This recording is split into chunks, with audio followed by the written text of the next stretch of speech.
certificates of appropriateness for new construction or major work within the Pinehurst Historic District to do so by conducting hearings and making findings of fact when such application comes before us.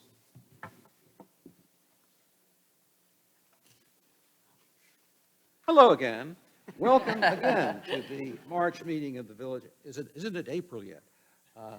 Meeting of the Village of Pinehurst Historic Preservation Commission. The purpose of the commission is to decide applications for certificates of appropriateness for new construction or major work within the Pinehurst Historic District, and to do so by conducting hearings and making findings of fact when such applications come before us. By law, the commission is directed to take no action except to prevent construction or alterations that would be incongruous with the special character of the historic district. I am Eric Von Salzen, the chair of the commission, and I ask each commissioner, starting from my left, to state his or her name for the record. Thomas Schroeder.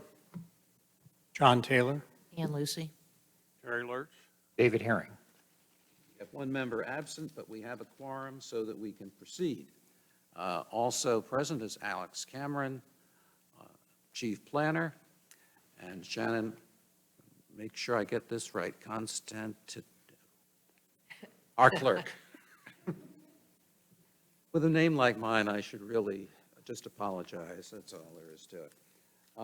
Our first order of business is to review and approve the minutes of our last meeting. All commissioners have been provided with copies of the draft minutes. Does any commissioner have any changes to suggest? Hearing none, may I have a motion to approve the minutes as submitted? So moved. Second. Motion has been made and seconded. All in favor say aye. Aye.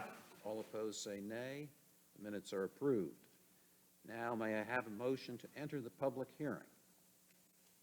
So moved. Second. Motion has been made and seconded. Any discussion? All in favor say aye. Aye. All opposed say nay. We are in the public hearing. This is a quasi-judicial hearing. That means that anyone desiring to testify must be sworn in, and the commission is required to consider only facts presented in this hearing. Proceedings are video recorded. First, I ask the commissioners if they have visited any of the sites on our docket today and whether they have had any ex parte communications with respect to any of the cases we'll be considering today. Tom? I visited all the sites and had no ex parte communication. I was unable to visit the sites. I did not have any ex parte communications. Visited all the sites, no ex parte communications. I visited all the sites, no ex parte communications. I visited all the sites, no contact. Visited all, no communication. In each case that the commission will hear this afternoon, staff will first present a summary of the application, along with the staff's evaluation of the extent to which the application complies with the commission's standards for such an application or raises issues that require further information. Also, the staff's comments on the application and, where appropriate, the staff's recommendations for commission action. The application and its supporting documents, as well as the staff's detailed report, will then be entered into the record. Commissioners will then have an opportunity to question staff about this report and testimony. Next, the applicant or the applicant's representatives will have an opportunity to provide any additional information supporting the application and to address any questions or issues identified in staff's testimony. Commissioners will then have an opportunity to question the applicant witnesses. After the applicant's presentation, if any member of the public wishes to present any evidence, either in support of or in opposition to the application, please come forward at that time and identify yourself. I will swear you in and give you an opportunity to present any reasons why you believe that the application should be granted or denied. Please remember, the commission is interested in facts that will help us decide whether the proposed work would be congruous with the special character of the Pinehurst Historic District. As chair, I have the right to exclude testimony that isn't relevant to that subject, but I'm not required to do so. Commissioners will then have the opportunity to question you about your testimony. the applicant or staff wishes to respond to that testimony, I will permit them to do so. We will now proceed to our first case.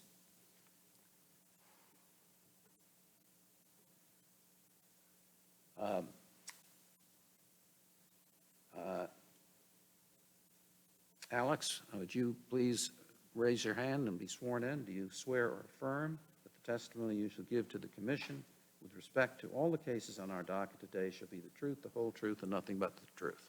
I do.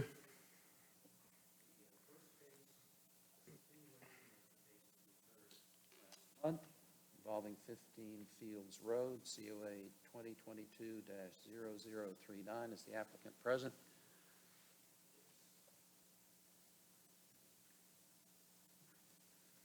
Mr. Secchi, would you raise your right hand, please?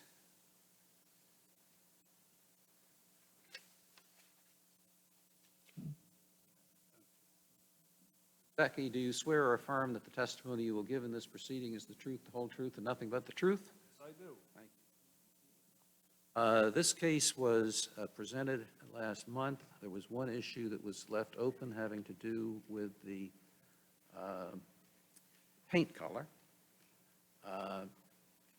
Has that issue, Alex, been addressed by the applicant? Yes, as noted in the staff memo, which was forwarded to the commission late last week, which that is updated information, which was not part of the record at last month's meeting, so I'd like to officially enter that as part of the record at this point. The applicant, Mr. Secchi, did provide a alternative color selection from that of which was presented to the commission last month. It is labeled as Exhibit A-4.1. As you mentioned, Eric, again, the continuation of the COA, which the overall request is for a new single-family dwelling at 15 Fields, the corner of Fields and Cherokee Roads. I can bring that up. A lot of this information is the same information that was shared and already entered into the record last month. Here are the two sample boards presented side by side. On the left was the previous sample board presented to the commission last month. The revised color sample board is on the right. You will see, I know resolutions and screens change, but the HC 1114 for the siding is out of the Village of Pinehurst color palette, right here to my left.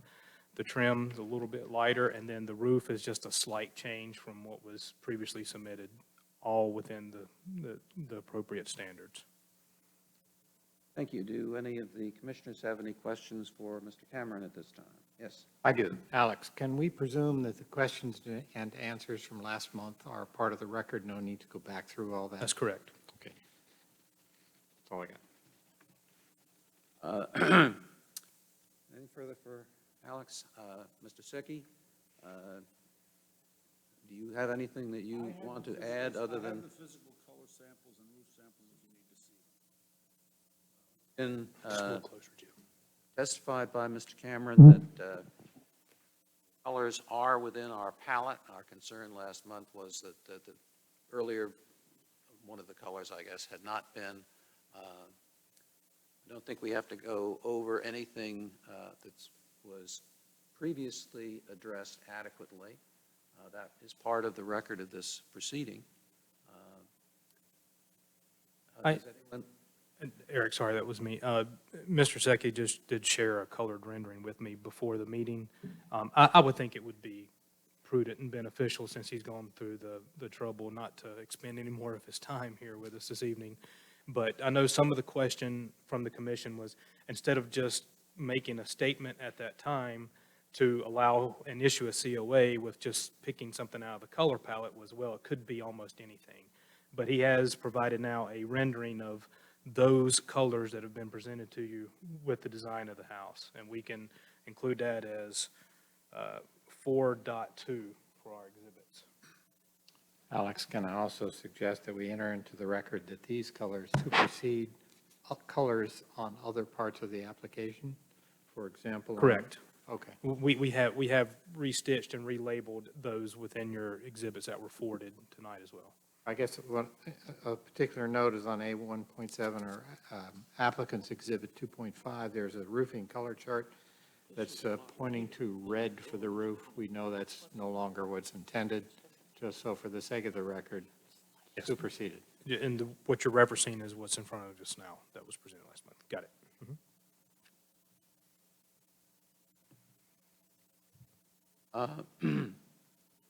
Are there any further questions from members of the commission? Thank you for changing the colors, that's all. I have one that I meant to bring up last month. You have, in one of your renderings, a view of the soffit above the front door. Nice barrel vault. Really cool. Sadly, the expression of that, Very observant, because the guy that did that forgot to leave it open. the intent is to open it? Absolutely, so you can see.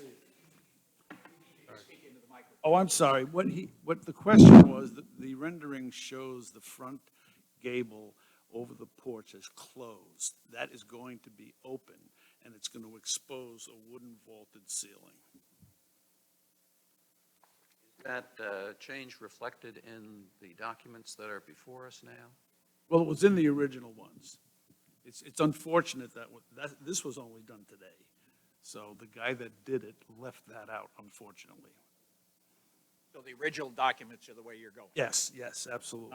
Yeah, As far as, this is just for the purpose of color? correct. Well, and also to give you kind of an idea what the building's going to look like.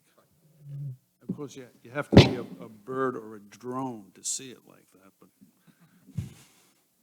Any further questions from the commissioners? The public had an opportunity last month to comment on this application, except with respect to the change that's been made today. Is there any member of the public who would like to comment further?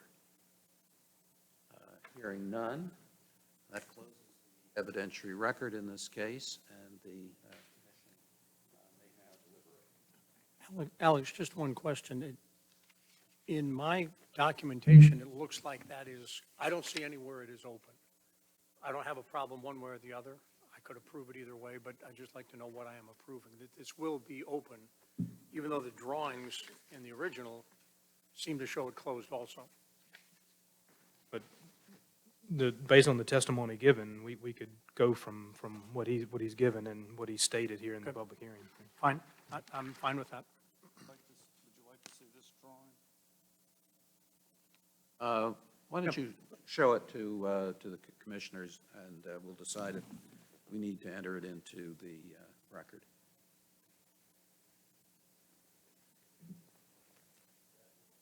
Is that glassed in? So there's just air? Thank you.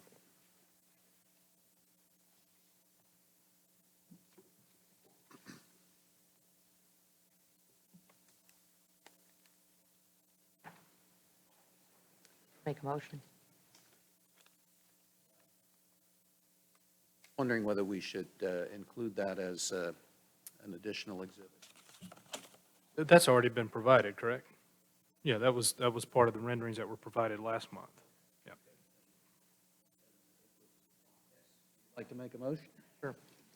I move that the Historic Preservation Commission approve a certificate of appropriateness and find that proposed major work at 15 Fields Road is consistent with historic district standards and is deemed congruous with the Pinehurst Historic District based on the testimony given, the materials submitted, and the findings of fact.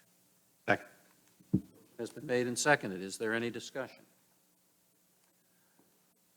Hearing none, I will poll the commissioners. Tom? Yes. Eric, yes? Yes. Yes. Abstain. Yes. The motion has been carried.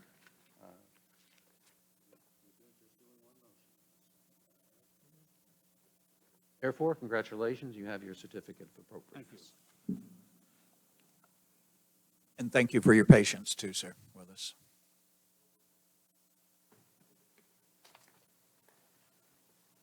All right, the next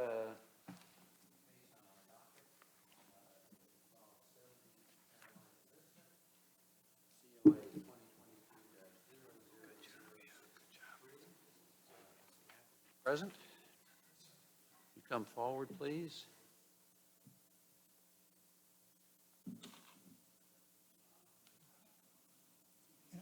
At the podium behind you for a moment, just so I can swear you in, and you'll be picked up on the microphone there. Hold on. Hold on, sir, for just a second, please. She's got to turn the microphone on for you. I also brought the general contractor of the project with me, Mr. Tyler Cook. Okay. Would you each state your name, and then I'll swear you in? Kirk Adkins. Tyler Cook. Raise your right hand. Do you swear or affirm that the testimony you will give in this proceeding is the truth, the whole truth, and nothing but the truth? Okay, please, you can now come to the table and be seated.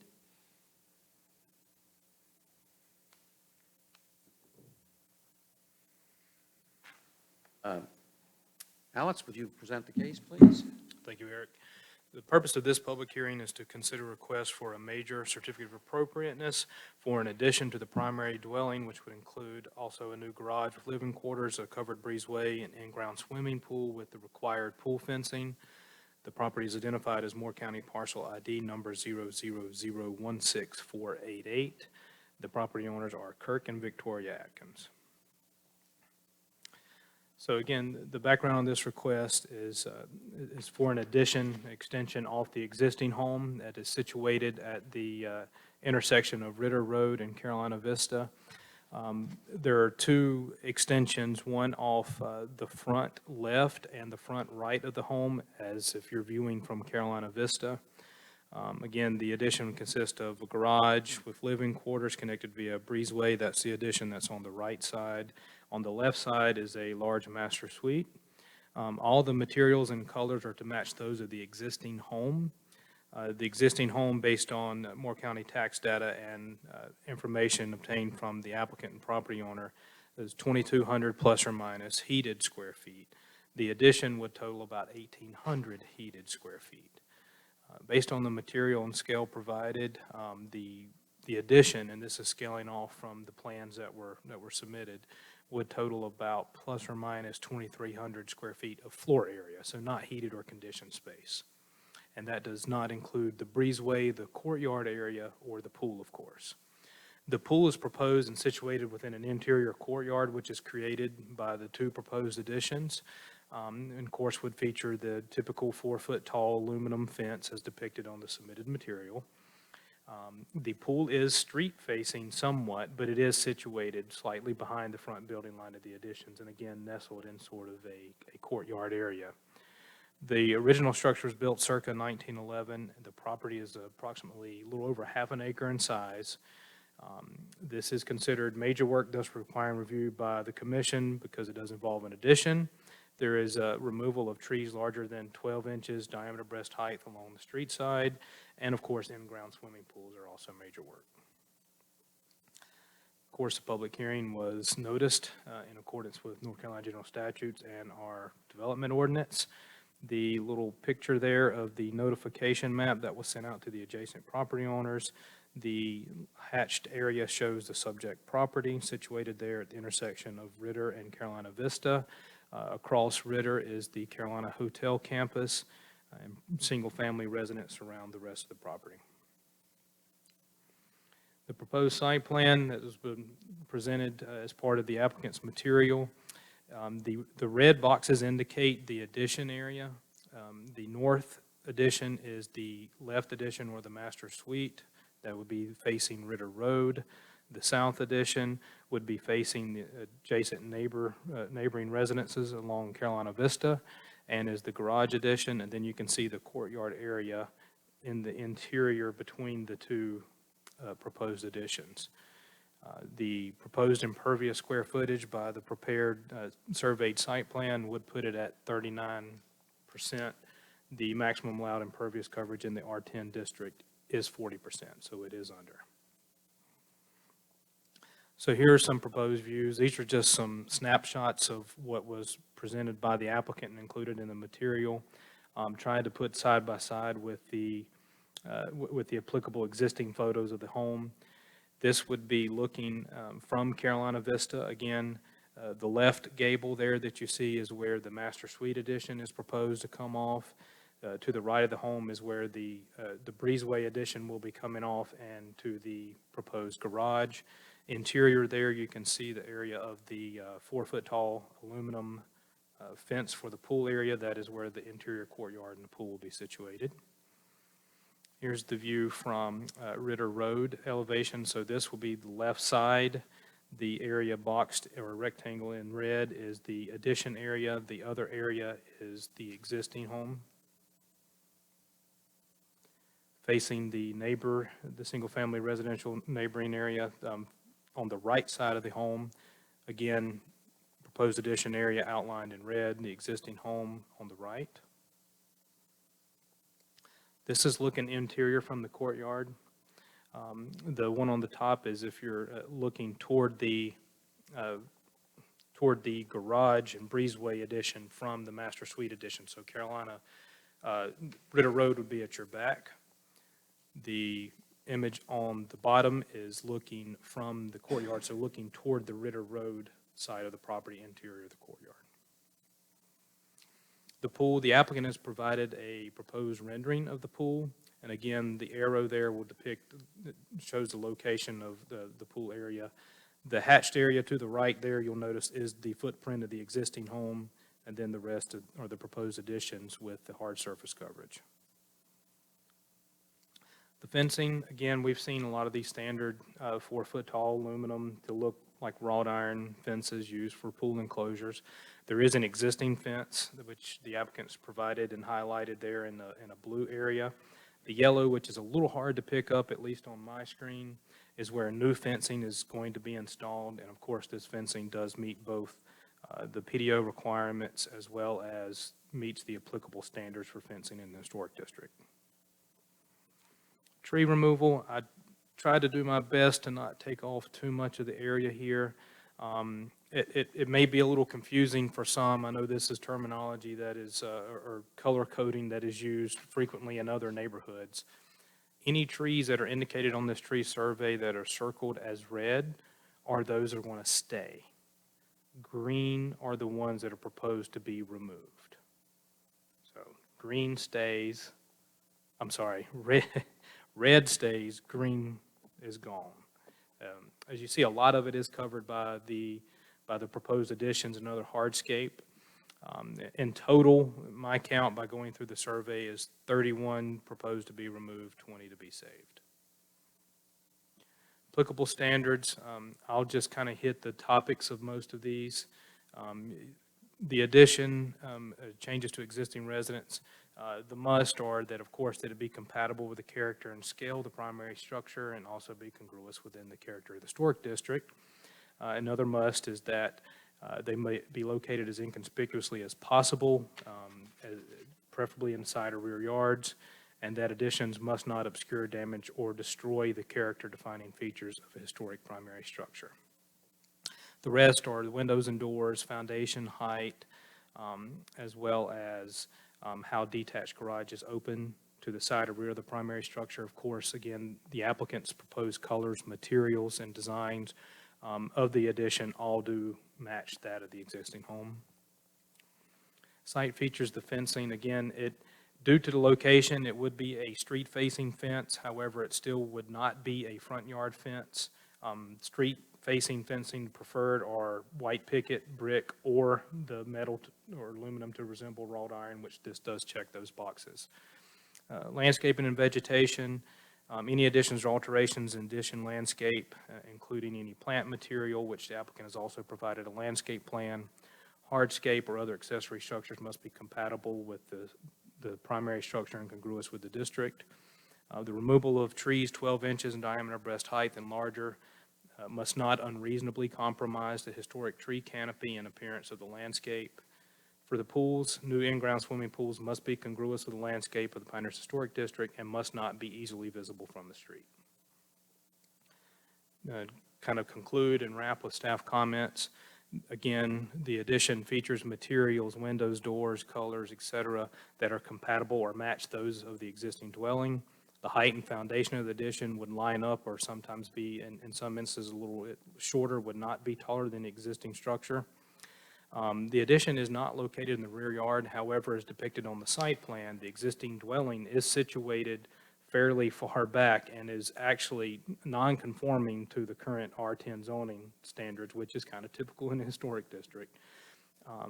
The commission would need to determine, as far as the addition is concerned, that A, it is compatible with the character and scale of the primary structure, that it's located as inconspicuously as possible, that it does not obscure, damage, or destroy character-defining features of the primary structure, and of course, is congruous with the character of the district. The pool is situated between two wings again in this kind of makeshift courtyard by the two additions, but would still face Carolina Vista. So the commission would need to determine, based on the material provided and any additional testimony given, if it would be easily visible from the street and, of course, congruous with the landscape of the district. The fencing, again, does meet all associated and applicable standards and is something, if it were a standalone request, could be approved as minor work. The tree removal, again, we read the standard that says it must not unreasonably compromise the existing tree canopy and historic appearance of the landscape. The commission would need to determine if the proposed request meets that standard. So formally at this time, that's going to conclude my presentation. I'd like to include this presentation, staff report with any attachments or exhibits, and all the material that's been forwarded to you that the applicant has provided over the course of 6 weeks or better. We've been working quite a while on this application. Without objection, the materials referred to by Mr. Cameron are admitted into the record. Do commissioners have any questions for staff? Alex, on the trees, what's the breakdown? I mean, 12 inches or greater is usually our concern, right? So, Yeah, so that's, if we look at the standard, again, it's on the right side, it's going to be item number 4. So if you're following along in our standards document, it's section 7, subsection C and 4, removal of trees 12 inches in diameter at breast height and larger must not unreasonably compromise the existing tree canopy and the historic appearance of the landscape. of that Ex- total, okay. I'm terribly sorry to interrupt, because we're working, and it's 100% my fault, and I apologize, but we're working from a document that's not accurate. Is there any way we could pull up the tree analysis that I did? But Ann was having some questions of staff. I'm sure that's probably many points that Okay, the I'm applicant sorry would if probably I'm- like to make if they. Not doing it properly. Record will be clearer if we follow the outline that I indicated earlier. I'm sorry, But I you'll apologize. have your chance, don't worry. I Don't worry. apologize. Now, I only asked because you said 31 and they range from 8 to 20, so I was just wondering how many are 12, that's all. And we could certainly take a look at that Okay. if it sounds like the applicant may have something alternative from what was presented and forwarded to the commission and available for a detailed staff review. But typically, whenever we get these site plans, these surveyed site plans, the requirement or the threshold to be shown up on the site plans is 8 inches diameter of breast height. So based on what was provided, I did the count based on that. But we could determine how many of those are 12 inches or larger. any other questions for Alex? Yes, Alex. I think one of our standards, as you enumerated, is that additions be located as inconspicuously as possible. If I read this right, we're almost doubling the size of the house. Is that, I think, correct in square footage? It's about 81% of the heated square footage. Difficult for me to consider that inconspicuous. Having nothing to do with, I think we have a lot more to hear. I'm not against this, but I'm looking just at the standard that we are supposed to use. And I don't know how you would do an 81% increase and have it be inconspicuous. so I think, again, and this is just to help the commission, maybe as different cases have come before the commission, and each is based on its own circumstances, correct? So, yes, I mean, there are certain, I think facts that you have to consider, and then the commission would need to apply and exercise discretion based on what's been presented to you and submitted with the application, what evidence or testimony, if anything, additional staff can provide to you, and then what may come of the public hearing. But again, some clear facts that staff can point out objectively are the existing site situated. It's a little over 23,000 square foot lot in an R10 district, which minimum lot size is 10,000 square feet. The rear of the home is just over, at the furthest, or the closest to the rear property line, 13 feet. So the rear setback in the R10 district is 25 square feet. So it's a little non-conforming. It is situated there. Long ago, I would let the applicant speak more to this. I believe the front was oriented more toward, or was Ritter Road facing. So it had sort of different setbacks applied at the time. But yes, the existing home is situated pretty far back. The square footages, again, I scaled it based off of the material provided as about 2,300 square feet of addition area, not including the breezeway or the courtyard landscape features. The applicant has indicated that the heated square footage would be around 1,800. So yeah, that would be, to his point, 80-some%. The other would probably be just over, this proposal would be just over what the existing floor area or footprint is. I know I can't answer your question, but I'm just trying to give you as many. Those are some good words, though. I like that. You get to make the call, I don't. If the existing home were situated closer to the center of the property, you could do the addition differently. Here, because of where it's situated, you couldn't go back. You're already kind of non-compliant there. You had to come forward and just, so you're saying that this is one of many factors we can consider, and it also means we can determine that we can live with this. If a majority of you could or could not, absolutely. I think those are, this is your decision, of course, to consider any of these facts if they are competent, material, and relevant to the case and the standard. Thank you. Any other questions for Alex? Mr. Atkins, you've been sworn. Would you like to present Yes. your argument and Yes, sir. evidence in support of your case? Okay, thank you very much. And if we may, I'm going to, because I've got a PowerPoint presentation, I'm going to defer the tree analysis until after it's over, because it's not in the PowerPoint presentation. So before I begin, though, I'd like to thank each of you all for the community service that you all are performing. I know, I can only imagine how many hours that you're spending going out on the site visits, reviewing all the documents, reading the staff report, coming to these meetings, and then keeping up with the documentation. So thank you all very much for your service. I'd also like to thank Mr. Cameron. As you'll see from our presentation, we've been working on this project for over 1 year. Over that period of time, Mr. Cameron has been very professional, available to answer my many questions, diligent and steadfast in pushing this project to meet the standards of the Historic Preservation Commission. We have prepared a written presentation because it's pretty complex. And the reason we're doing this is we want to try to communicate as best we can in a linear fashion.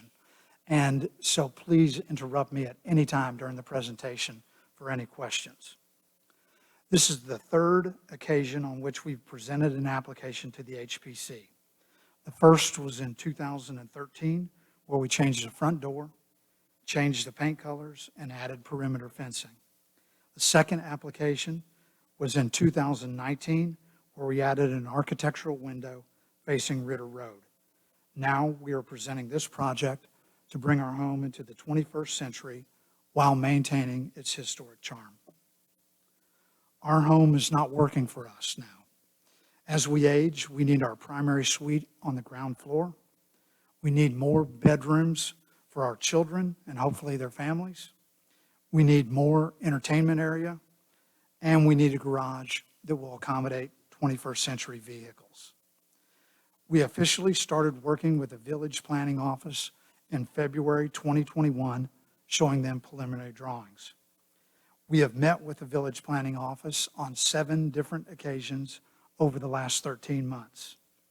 The objective has always been to construct this addition such that it satisfies our needs, yet meets or exceeds all of the HPC standards. With the help of Mr. Cameron and his staff, we have very diligently studied the Village of Pinehurst Historic District Standards Manual. I can tell you that we have very significantly altered our plans on many different occasions during the course of those 7 meetings in an effort to meet or exceed these standards. Our understanding of these standards is that there are many objective, measurable, quantifiable standards, and there are many subjective standards. We have taken all of these objective and subjective standards into consideration while developing our project. We believe that we have met or exceeded all of the objective, quantifiable measures of impervious surface, staying within the building envelope, utilizing the existing materials and paint colors, keeping the roof height at the same height or lower, making certain that the foundation is at the same level, and we are not asking for any variances. Concerning the subjective standards, we've been advised by Mr. Cameron that there are 3 criteria of which we need to ensure congruity and compliance. These 3 areas in your standards manual regarding additions are: item number 1, regarding compatibility, scale, and congruity. Item number 9, regarding locating the addition, as Mr. Taylor said, as inconspicuously as possible. And item number 10, concerning the necessity that the addition not obscure, damage, or destroy the character-defining feature of the home. We'd like to discuss how we've approached each of these subjective criteria and how we have tried to meet or exceed all of the standards. Standard number 1, we first looked at compatibility. We have used the same materials of stucco, wood, bricks, and the red tile roof throughout the addition and have not purposefully introduced any new materials. We intend to use old doors from our initial project in 2013 and fabricate new windows to match our existing windows, similar to what we did in our second application. We are keeping the existing approved paint colors. When one looks at this project, our hope is that one cannot distinguish the existing primary structure from the additions. We then looked at scale relative to our nearest 11 neighbors. This chart shows the square footage calculations taken from the Moore County GIS tax records. We can see that the lowest square footage is 2,100 square feet. The highest is 6,400 square feet. The median of these 11 properties being 3,800 square feet, and the mean being 4,100 square feet. Our house will have 4,037 heated square feet. Consequently, our house is approximately average in terms of square footage scale. We then looked at our scale relative to our primary structure. As Mr. Cameron just said, our property is zoned R10. According to the Pinehurst PDO, R10 zoning states that one could have a lot size of 10,000 square feet, while our lot size is 23,855 square feet. If one looks at it from a slightly different perspective, if an owner had a 10,000 square foot lot, theoretically, they could construct a home that has a footprint of approximately 35% of the entire lot surface area while still staying within the impervious surface requirement. The total footprint of our project is approximately 4,800 square foot. That means that the ratio of building footprint to total land surface area is only 20.2%. Consequently, we don't feel as though our project overwhelms the surface area of our lot. Further, as our roof heights are at the same height or lower than the primary structure and that the foundations are at the same level, we don't feel as though our addition is overshadowing our primary structure. Next, we have gone to great lengths to incorporate architectural features to make the addition seamless with the primary structure. The drawing that you see at the left will be facing Carolina Vista Drive, while the picture at the right is the primary structure facing Ritter Road. We have also made the new garage architecturally mimic the existing non-conforming garage, which we couldn't touch because it was a non-conforming garage. We intentionally chose not to go vertical. We felt that this would materially alter the scale. On the other hand, by not going vertical, it does make the footprint a little larger. The final issue associated with scale is that our house has never been expanded since it was built in 1909. This picture was obtained from the Tufts Archives and was taken in 1943. This is our current house and shows that no expansion has occurred. This picture is of Rose Cottage in 1895, obtained from the Tufts Archives. This picture is of Rose Cottage in 2016 and indicates a roughly doubled square footage and double the footprint. This picture is of my cabin in 1926, obtained from the Tufts Archives. This shows my cabin in 2018, which has essentially doubled the square footage.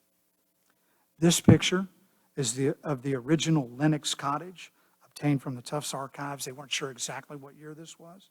And this picture shows Lennox Cottage in 2016, with the square footage and footprint increased very significantly. We think that these are excellent examples, and we could have given many, many more examples of Pinehurst historically important homes that have undergone very significant expansions and modernizations. We believe that all of these homes still exude historical charm. That's exactly what we want to do with our home. The next subjective criteria is standard number 9, concerning locating the addition as inconspicuously as possible, preferably in the rear side yards. And Mr. Taylor, that's what you were talking about, and I'll explain our position. As you can see from this slide, our building envelope will not accommodate construction to the rear or either side yards because it will be outside of our building envelope. Consequently, we've been forced to construct outwards towards the front. However, we've incorporated many features in an effort to make this addition as inconspicuous as possible, and I'd like to talk through a few of these. We already have significant landscaping all along Ritter Road, which will be the most significant expansion that we're doing. And we intend, that's the Ritter Road view, which you'll see, and that's all the landscaping that we have. And we intend to allow that to grow very significantly. We purposefully included architectural details to make the addition look as though it has always been a part of the home. We purposefully pushed the garage back as far as we could from the front of the house while still maintaining symmetry to make it as inconspicuous as possible. Finally, we added really significantly to our landscaping plan, and I know this is really hard to tell, but up at the top end, that's the north section, that's Ritter Road, and then we're adding a ton of plants all along the foundation of that extension that'll be coming out Ritter Road. And then in the front, which is the left side of that slide, that's Carolina Vista, and we're putting in a ton of plants there to hide the garage, to hide the pool, and just soften these additions. The last subjective criteria of which Mr. Cameron advised us to address is item number 10, concerning the necessity that the addition not obscure, damage, or destroy the character-defining feature of the home. When we began to consider purchasing our home in 2012, we visited Ms. Audrey Moriarty at the Givens Library. Ms. Moriarty very kindly performed and provided some research on our home. While no research exists to confirm a direct correlation to our home and the former music hall that used to be situated next to the Carolina Hotel and hence directly across Ritter Road from our home, the architectural comparison is striking. The music hall was constructed in 1899, while our home was constructed in 1909.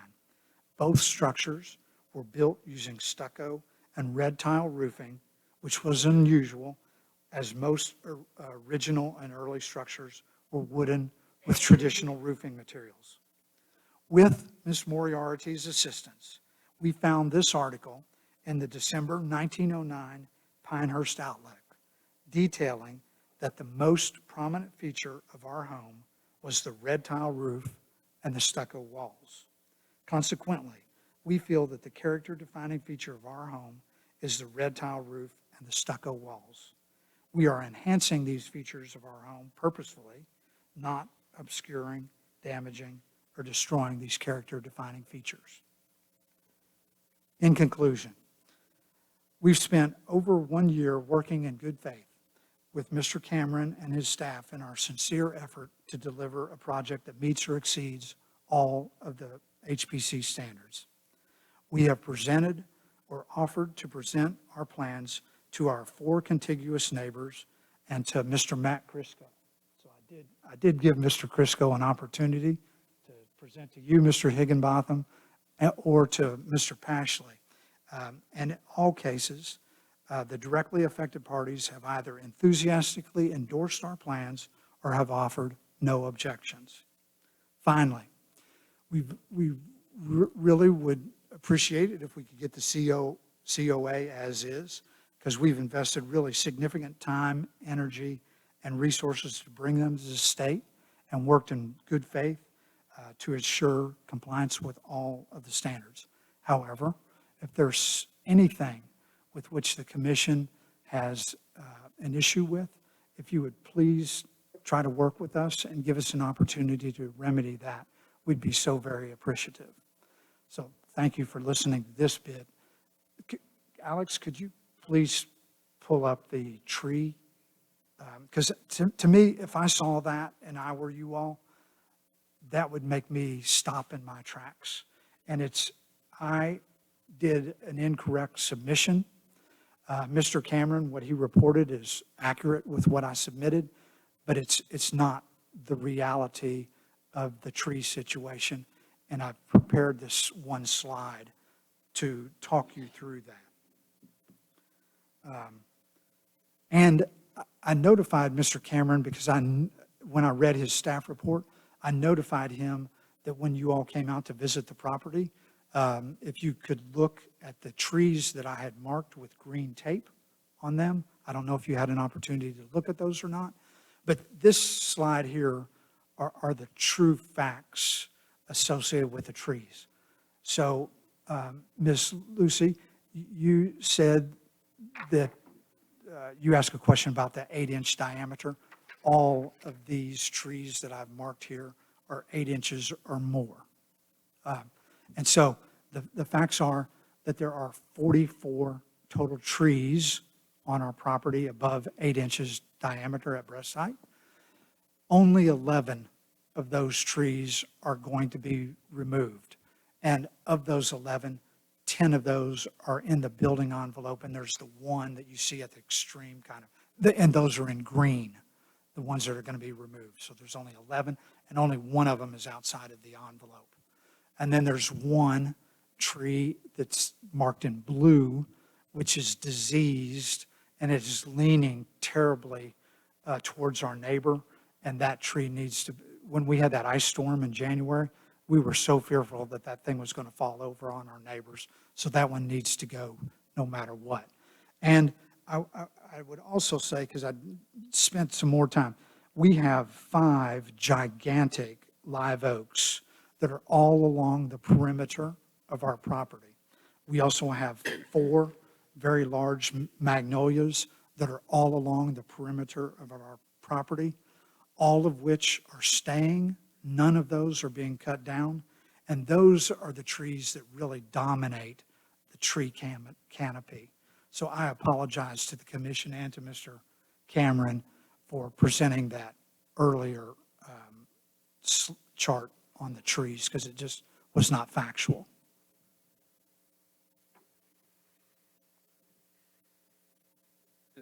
I would like to add something, Eric and Kurt. I just had gotten some time to look at this material that you've provided. First of all, to answer your question, and I did go through what Mr. Atkins was doing. Thank you for the kind words to me and our staff. Sorry you had to deal with so many of us. It's okay. They were all kind. I counted 19 that were 12 inches and greater. Again, the 8-inch threshold is typically what's picked up on the survey. The 12-inch DBH is the standard, right? I do see several that are not indicated on this particular document that are over 12 inches, and like this one, for example, here, there's one here, there's one here, there's several that are, I believe there's one that's within one of the footprints here that might not be caught at. So I'm a little concerned about some of the accuracy of this document, of just how many, but what I can, within the time that we're here today, say that 12 inches of DBH or greater within what was presented that I actually had an ample amount of time to review and forward to you guys. That total number was 19 with even more. So I would welcome the opportunity to be able to review this some more, or we can review some more. But I am noticing some inconsistencies. And from a purely administrative standpoint, to go out there and ensure the survey is as accurate as anything, to be able to walk the property once, if the COA is approved and the project moves forward and they're ready for their final inspection, to be able to go out and faithfully fulfill my obligation that it was accurately reflective of what was presented. So it looks as if 12 are to be removed according to this, but you're saying that there's some inconsistency, Alex? Should we consider this a submitted document as part of the package? The applicant has asked to and has presented this. I would so like yes. it to be submitted, and I did this, and I can promise you, are they exactly where they should be? I can't confirm that. Well, They're very here's close. Here's a 14-inch pine right here in the middle of a drive that And what, I think where the real confusion is, that survey is from when we bought the house in 2012. And it has not been updated. And that's where all the confusion came in, because a lot of those trees are gone. Because where you see that one in that driveway, that's where our current driveway is. So that, I think that was, before we bought the property, and many trees have been taken down. Just for the sake of the record, the materials that the applicant has displayed to us during his presentation,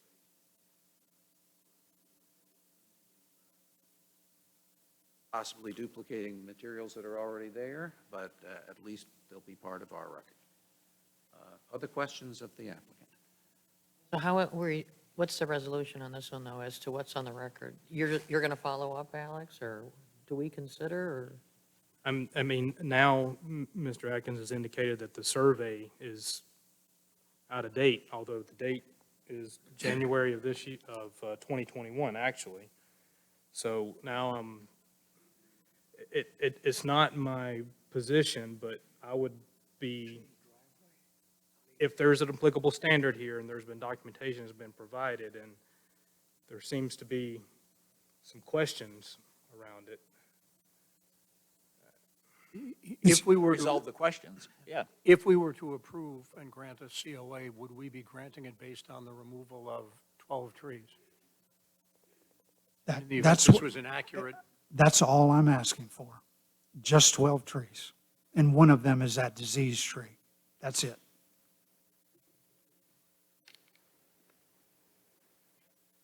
That resolves that question. But, well, If I'm looking there at are Alex, other does it? trees I'm that- just looking at Alex as to does that make the record complete? Just curious. I mean, if that's the testimony, now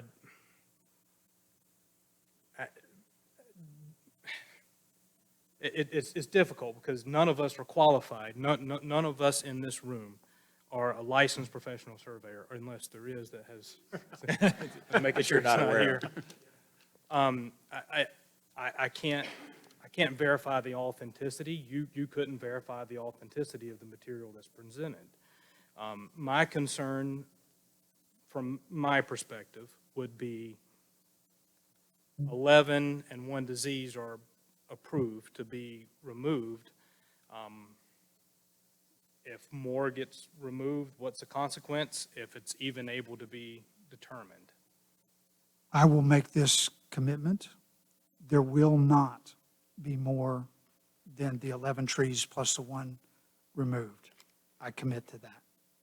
And Alex, is there enough for you to go off of from this when you visit the site, or whomever on your staff, your colleagues?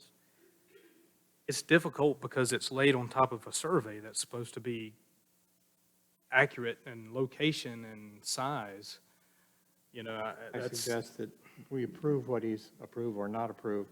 What is being presented is accurate. The applicant is under the obligation, or is already under the obligation stating that this is accurate. If it turns out not to be accurate, it's now your obligation to come and fix it. Means come back and That's revisit. Totally fine. Because Mr. Cook and I both went out and marked those 12 trees. That works for staff. That's Well, fine by I me, think, but- I think there's the legal question that I have on the issue is that what it boils down to is what we believe as a commission to be accurate and complete testimony. If we believe what has been presented, then that's one point. If we question what was presented because of what Alex has presented, then it becomes another issue to the thing. But it's based upon, the only thing we can improve on is accurate and complete testimony. And I think there's a third requirement. But the issue is, so we have to vote based on what we think is true. So if we were prepared to believe the applicant that this is, we don't have that long on these, but if approximately the trees are where he has depicted them. If you believe what he says, then you vote. If you don't believe that it's accurate or it's incomplete or something, then And if it's you've got a different sufficient point. for Alex and his staff, then I'm fine with it, but I just want to make sure. I want to make a point here. This is the record that we, as commissioners, will be voting on. If we approve this application, that's what we're approving. We're approving removal of the trees that are shown in this exhibit. If Mr. Adkins removes any other trees not acting in accordance with our order, and may very well be violating the law. So If you remove 12 other trees, not these 12. So if he finds that in fact he was wrong and that there are trees that he needs to remove that aren't on this exhibit, you're going to have to come back here and Yes, sir. get permission, because you will not legally be allowed to remove those trees. I take that obligation. Questions? Yes. All about the pool. There is a hand sketch perspective view of the pool, which shows what I think is a fountain that engages the picket fence across the front. Yes, that's actually a solid wall. Solid wall. Yes, sir. And that, the reason we put that in there was to further screen that from the street. If I look at your elevation, the picket fence does not show that wall. Which is it? I don't can't- care which it is, we just need to know what we're voting on, It will have the solid wall. quite It's- like the hand sketch. Yes, sir. And in terms- And on the site plan, it has the solid wall, like the one that Mr. Cameron has up there, where that arrow is When we pointing. talk about these, That's can a we solid bring wall. up those so that we're all talking? I'm not sure exactly which plans and which. Okay, I'm which are- looking which at are- Exhibit A 3.4. It's right there on the left.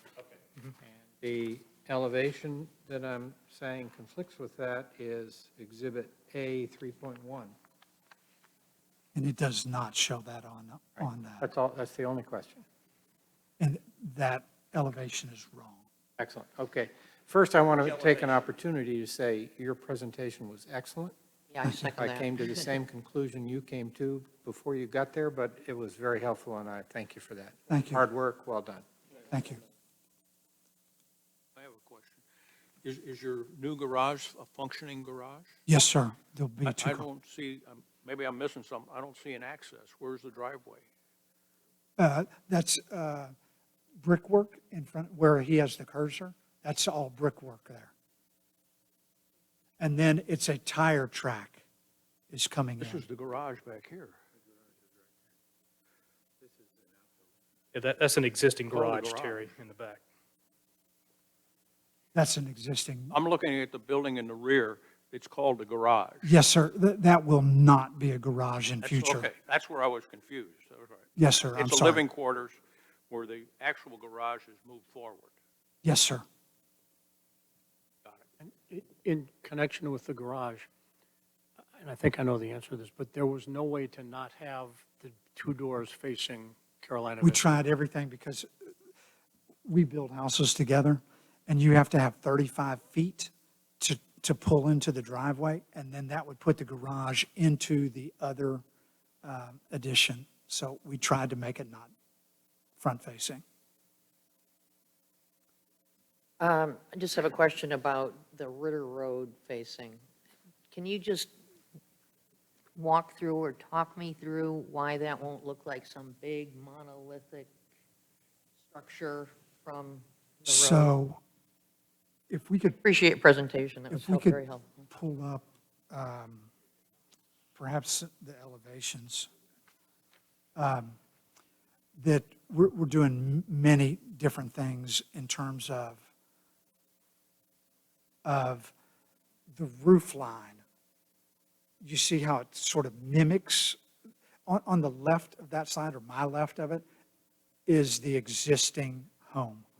And we're trying to mimic the roof line, and then the small, not gables, where the small, the dormers are, thank you. Where the dormers are, that's on the front elevation of our existing house. So we're trying to mimic all of these things. We're mimicking those architectural windows with the triangular window panes. And then there is the way the grading of the house is it's about a 6-foot drop from Ritter Road to our neighbor. And probably where that elevation is, that's probably going to be down about 2 feet. And then we've got, which I showed in my presentation, plantings and a fence all along Ritter Road. And then we intend to allow those plants to go up, as well as putting foundation plants in our landscaping plan all along that to soften it. Could I also just make sure I'm clear, follow up to Ann's question? On the elevation, this is Exhibit A 3.1.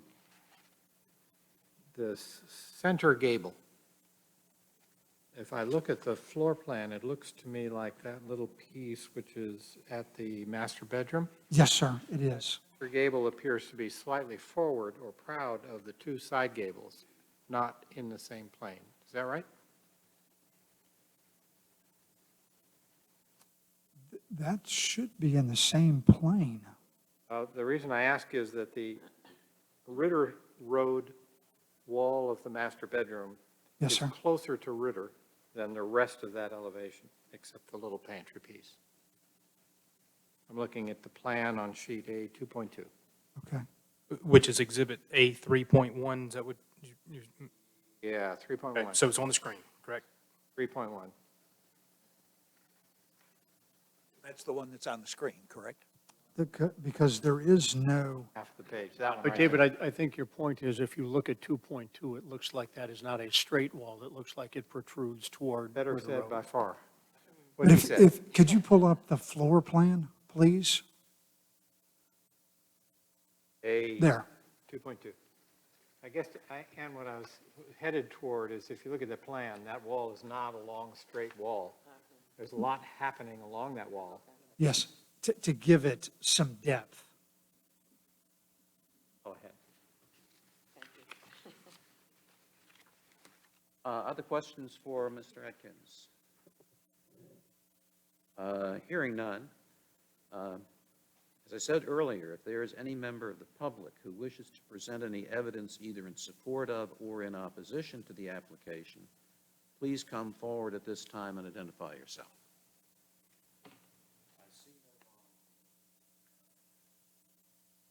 Accordingly, if the commissioners have no further questions of Mr. Adkins, I will declare the evidentiary portion of this hearing closed, and the commissioners may deliberate. I'd like to say that Mr. Atkins made a great presentation about how he met those subjective standards, all of which I personally agree with.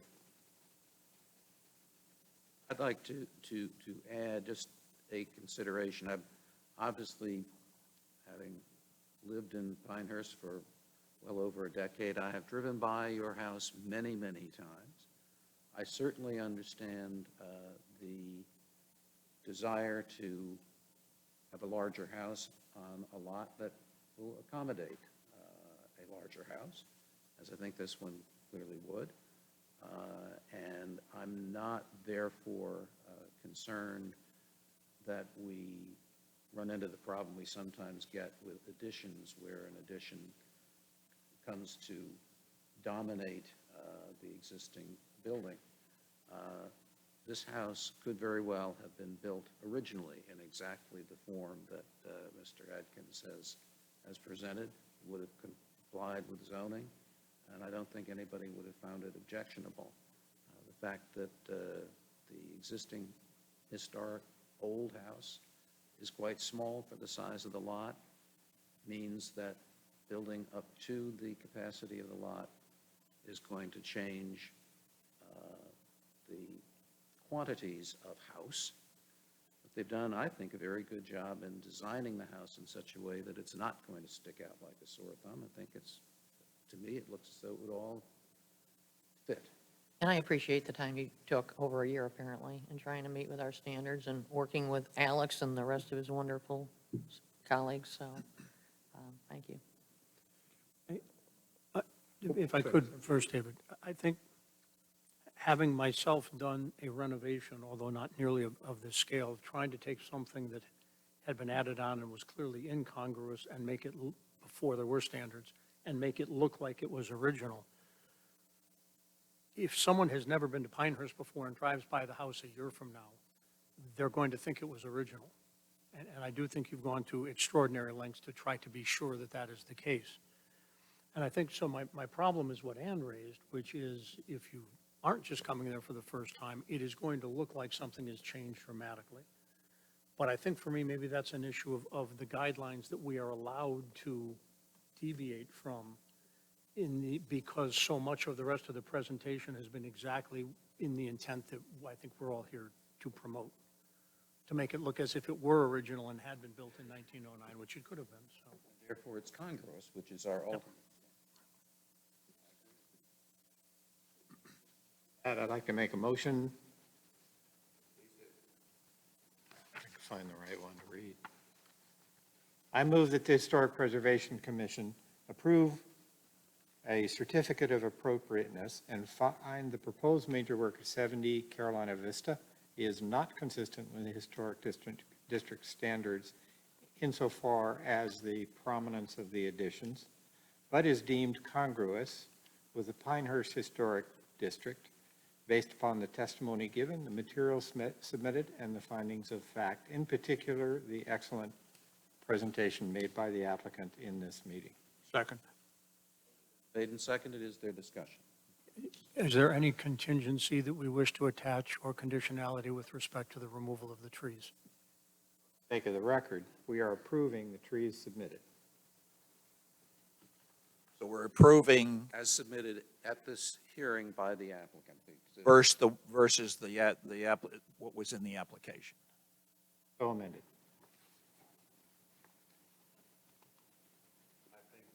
That should, I think, we'll make sure that the written order picks that up. All right, the motion has been made and seconded. Is there any further discussion? Hearing none, I will poll the commissioners. Tom? Yes. Eric, yes. John, yes. Yes. Yes. Congratulations, you have your certificate of Thank you very much. Thank you very much. Thank you. presentation.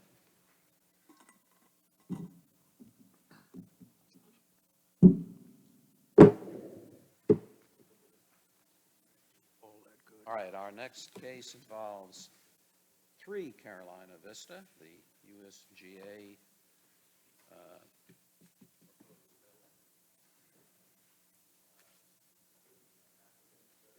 present? Crowd? All right, I'll tell you what. Why don't you all, you're all likely to testify or at least answer questions. It's possible, so we felt like it would be better. Everybody raise your right hand. You swear or affirm that the testimony you will give in this proceeding is the truth, the whole truth, and nothing but the truth? I do. Okay, now, one at a time, will you please state your name and spell your last name for the record? Brandy Thompson, Thompson. Amy Bullington, Bullington.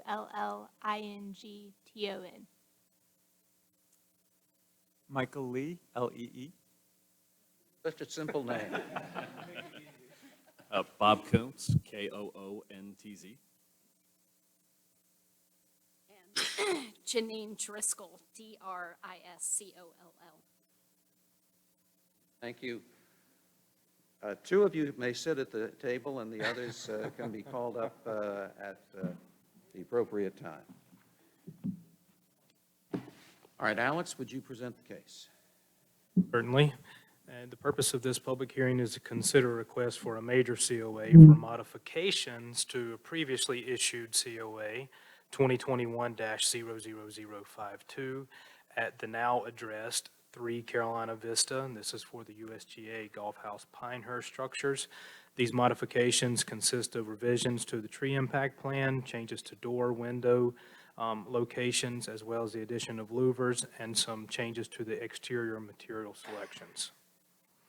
The property IDs are listed above, and of course, the owners are Pinehurst Resorts, and the applicants are the team with the United States Golf Association of Clearscapes Architecture and Koontz Jones Design.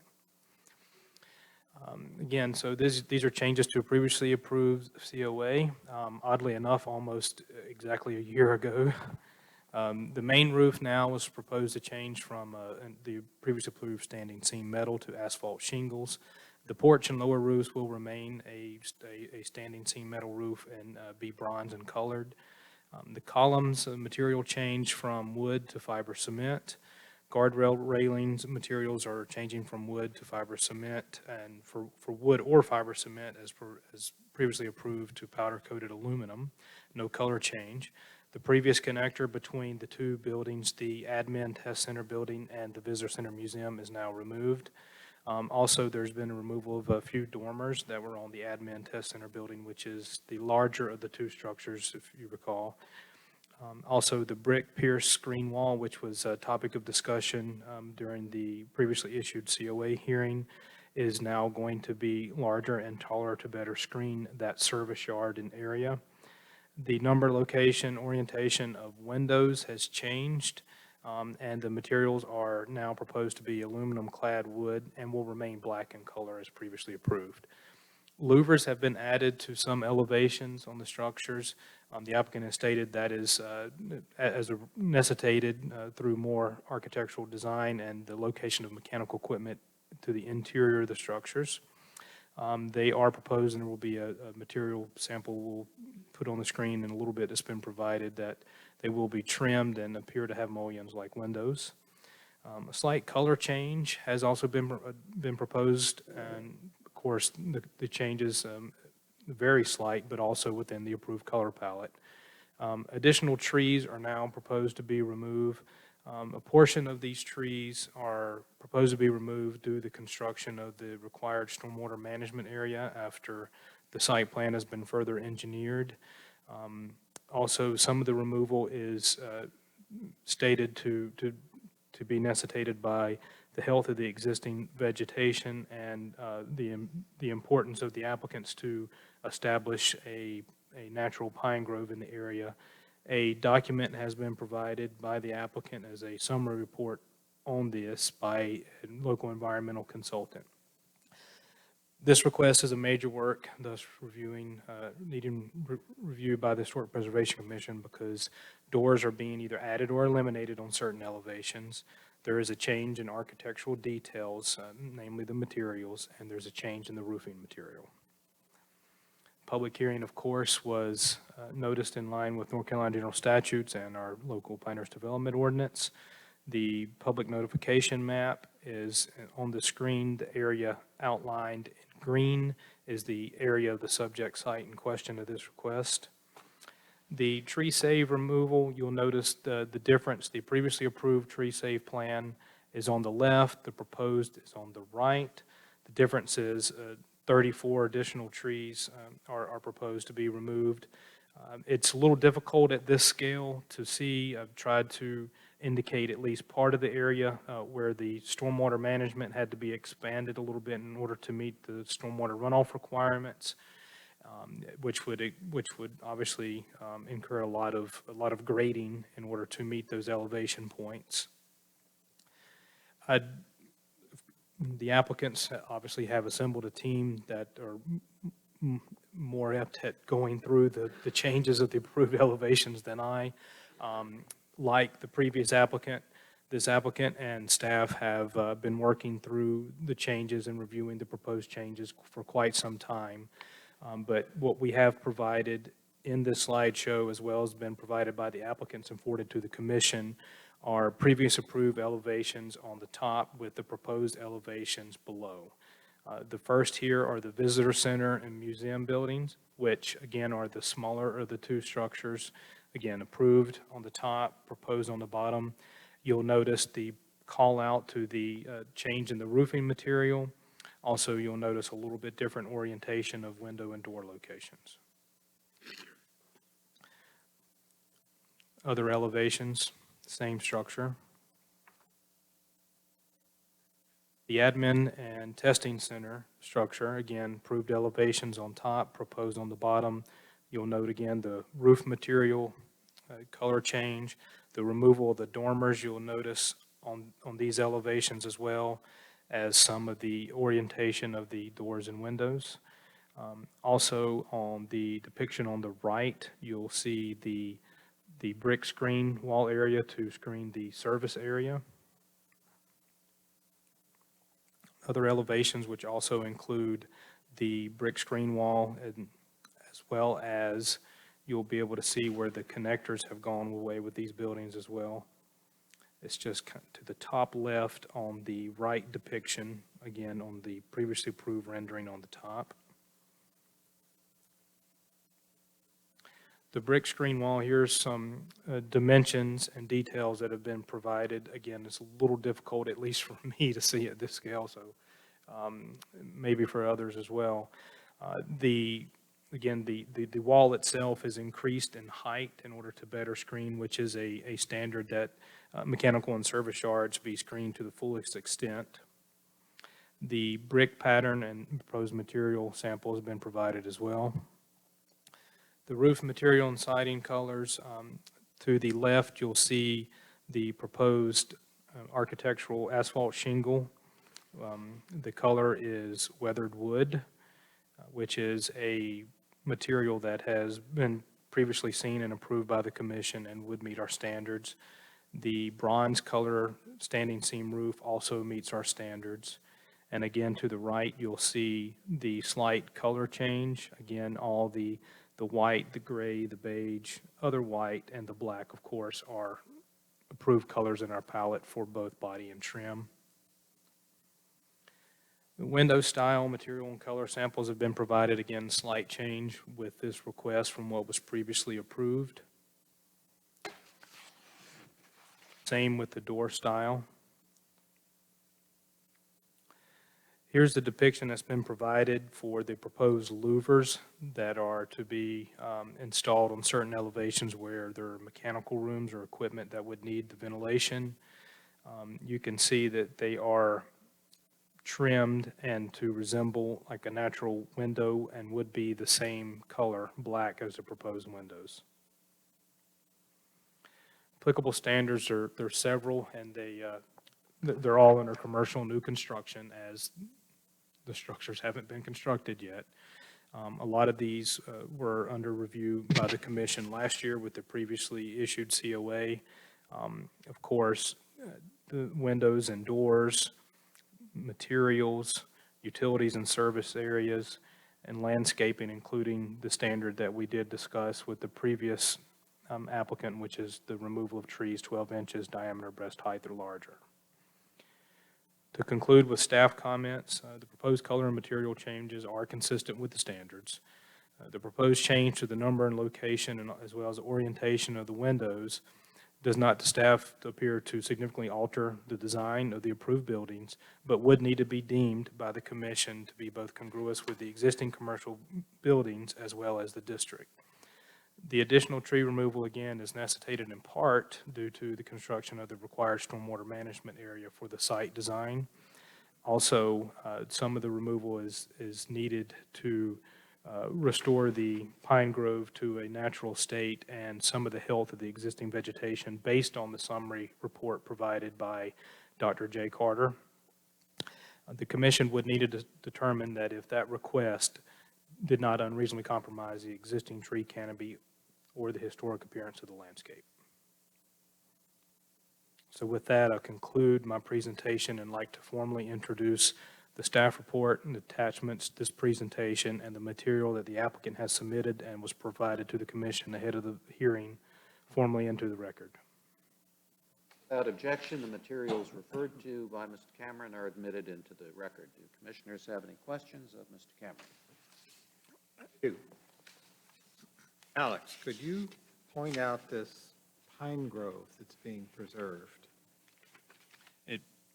The applicants will be able to speak to that. It's preserved, but really restored is how it's been presented to staff, which also was part of the original approval of the structures in the COA through the commission, as well as part of the conditional zoning request, which was approved last year as well. But the applicants are better addressed in that question for you. Second question, which the applicant may also be better equipped. There are lots of comparisons, what was approved before, what you're proposing today, and there are some mysterious things missing. Do you have drawings from the original approved package that we can use to pick up these missing, particularly the enclosure around the mechanical yard? We have access to all that from April of last year, yes.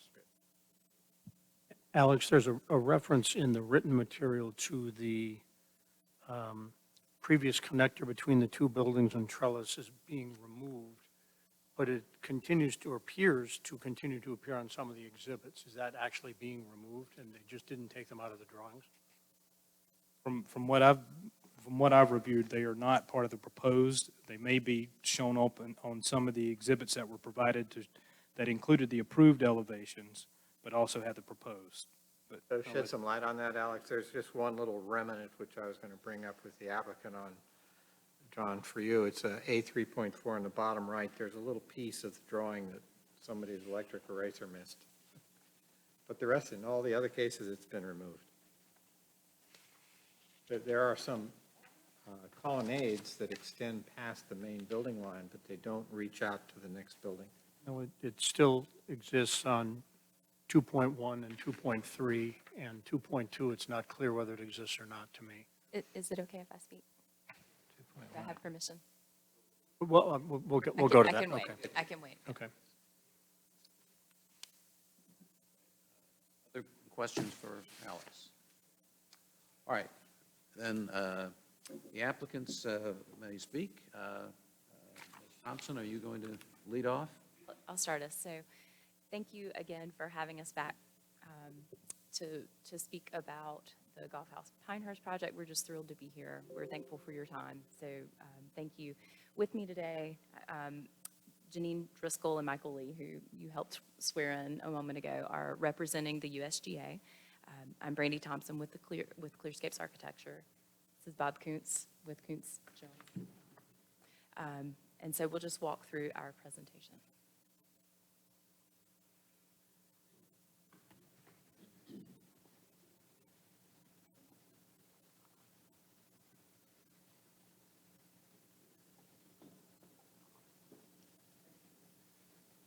So this is our site plan. It is rotated from true north, so this may be just a little bit different than what's included in your packet of information. We had some technological challenges at the very last minute going from a Macintosh-based software to PCs, so forgive us for that. Just to help orient you, Cherokee Drive is to the bottom of this drawing. Carolina Vista kind of runs up diagonally. So in this particular exhibit, the resort is all the way kind of at the northern corner of the site plan. It's a little different than how we're used to looking at it. So the site plan is very similar to what we presented almost a year ago. The site was really approached trying to be as sensitive as possible to the Olmsted plan. The meandering paths, the sort of informal layout of the structures to one another and also to the street, just very comfortable and in keeping, again, with the character of Pinehurst and with the Olmsted plan. To reduce the scale of the buildings being introduced, they were broken down into two separate structures. So the museum visitor center element is to the left on this plan, and the test center and admin piece is to the right on the plan. The museum is situated in such a way that it really reaches out and beckons towards the village, and the test center, which does the golf club and ball testing, is associated more closely with the golf course in this case. The thing I think that's most important to note about this is that the buildings were situated and the parking was situated as much as possible to occupy the footprint of the existing tennis courts and the existing parking areas. So there was a lot of effort to really minimize the impact to the trees that were there and to the sort of existing landform that was present on the site. Oh, hold on. To address the question that came up, let me see if I've got a pointer, and if everyone can you see my little dot on the screen? So the area of restored and reconstructed pine grove is here, but really there's a lot of pine trees kind of in and around the site, and the hope and aspiration. I can't see your pointer. Oh, sorry. It's kind of between the edge of the museum going towards the corner where the traffic circle is. So my little red dot's here. Do you see it? So it's in this area right here. Mm-hmm. But the intent is to really assess, which we've done, and try to recreate in the best way possible a pine grove that can be continued for years to come. Right now, many of the trees are of the same generation, and they're all going to die at one time, but Bob can speak to that a little more closely. I think that pine grove was referenced in some of the early Olmsted drawings. He It had was. a pine grove there, and this is restorative as much as anything else. That's right. It was a part of the original plan, and Bob can probably speak to that better than me. Yeah, so I'll go ahead and speak toward the trees, and yes, you're right, that pine grove was actually referenced. It was in postcards in the historic area here.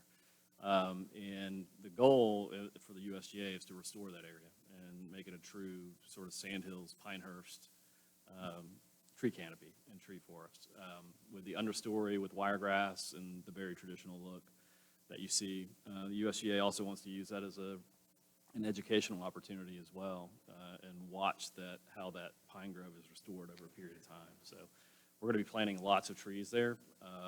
As Brandy mentioned earlier, trying to get a variety of ages. So you have young trees and old trees. So as a tree dies and needs to be replaced, there's a young tree there to replace it. So that's the plan. So we're going to be planting all the way down to seedlings to start to restore that pine grove. As part of that restoration effort, the USGA engaged Dr. Jay Carter, who's the local consultant here. well-respected environmental consultant in town. He did a full assessment of the site and looked at the health of the existing pine trees, the species of the existing pine trees, and is really working with us to help restore that pine grove in to the best possible character and make it a real traditional, real natural sandhills environment. So as part of that assessment, he identified several trees on the site that had some health issues, some canopy issues, and his recommendation, a lot of those trees were loblolly pines, and the goal is to really restore the longleaf forest there, as opposed to having those longleafs. So taking out some of those longleaf, or the loblollies that are diseased and have issues, to really promote the historic longleaf pine stands. So that's part of some of the trees that are being removed, the additional 34 trees that we're asking to be removed. In addition, during the process with the village council, they asked that we maintain the 25-year storm as opposed to the 10-year storm event.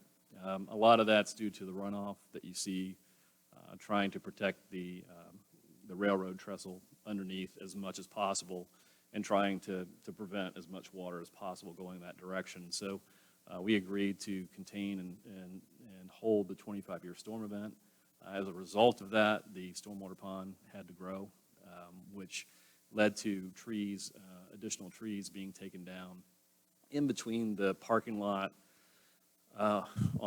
it's the south side. It's a little disorienting here. You can see where my red dot is. Right. And I think Alex is helping me out with his cursor too. Right. So, in this whole area. right. So originally the Stormwater Pond was much smaller. Those trees that you see in the middle of the pond now, those are the ones that are being removed. We did our best to wind around the existing pine trees there and save as many as we could. But that is the area in between what will be the USGA parking lot and the Pinehurst parking lot. And we're going back in and planting a lot of trees there too, again, trying to restore the pine grove as we go through. So there'll be more trees planted than removed. We don't have a specific number because as the restoration occurs, there'll be seedlings, there'll be all kinds of different plants or different sized trees that are planted there. And it'll be based on creating a healthy environment. So we don't have an exact number, but we do know that there will be a lot more trees planted than are being removed. So at the end of the day. Those are the reasons why we're asking to remove the additional 34 trees and the general location of where those are located. So be happy to answer any questions that you may have, or Brandy can speak about the architecture. Just so I understand the coding of this, the green ones are the ones you're planning, and the brown or red or whatever color that is are the ones that are going to go away. That's correct. That's Okay. correct. Thank you. Green remaining. One other ecological initiative. So as a part of the Pine Grove restoration, the USGA has tried to further its ecological mission right here on this site in Pinehurst. So for the trees that are being removed that are in good enough condition, we're actually working with a local custom furniture maker who has a tree bank. So the trees will be harvested and actually sent to this tree bank. They'll be stored and saved with their story and with the history of where they came from and some of the significance for future use. So the intent is to at least carry that ecological mission forward, even in the trees that have to be removed. Okay, so this is just a zoom in of the buildings themselves. So you can kind of see an edge. I'm going to use my pointer, maybe. Oops, wrong button. I'm going to use my pointer if you can see it. Pine Grove is to the left. So again, Carolina Vista is here. Traffic circle, Cherokee's on this side over here. Visitor Center museum element is this building. There is a Pollinator Garden, which is another one of the ecological components of the landscape plan. The test center and admin is here, and we'll go into a little more detail about the service yard in just a minute. Just while you have that up, just immediately below the flagpole is indicated the trellis Oh, and yes. covered walkway. This is the perfect time. So what was proposed originally was a trellis with a walkway on top as well. So there was the covered walkway below and the walkway above. What has been removed from this is the walkway above. So there will be a roof, a small roof structure, and a trellis structure where it's creating that covered walkway. Ground level walkway. At ground level. So what you're seeing is that the majority of it is staying, just the walking surface at the upper level has been removed. Any other questions? So I apologize, and I'm happy to go into as much detail here as we need to. The intent of these drawings, and especially with the comparison, is to show really how similar the building is now versus when we started. And when we got our first COA, we were very early in conceptual design, and it has been our commitment and our effort to really maintain the look and feel that we were able to create initially, and that was approved. And holistically, we think that aesthetic and that feel, and especially the trueness to Pinehurst, has been able to be preserved as the design has been developed. So as Alex pointed out, materiality has changed a little bit. The upper roofs, the larger roof forms, have shifted from metal to asphalt shingle, while the porch roofs have remained metal. Just for sustainability and maintainability purposes, the column surrounds have shifted from wood, painted wood, to a painted fiber cement material. The railings at the museum and welcome center that you see here on that second floor were originally shown as painted wood. Now they're powder coated aluminum, so the finish will look the same. The intent is that it looks like the wood, is just not bringing the maintenance that a wood element would bring.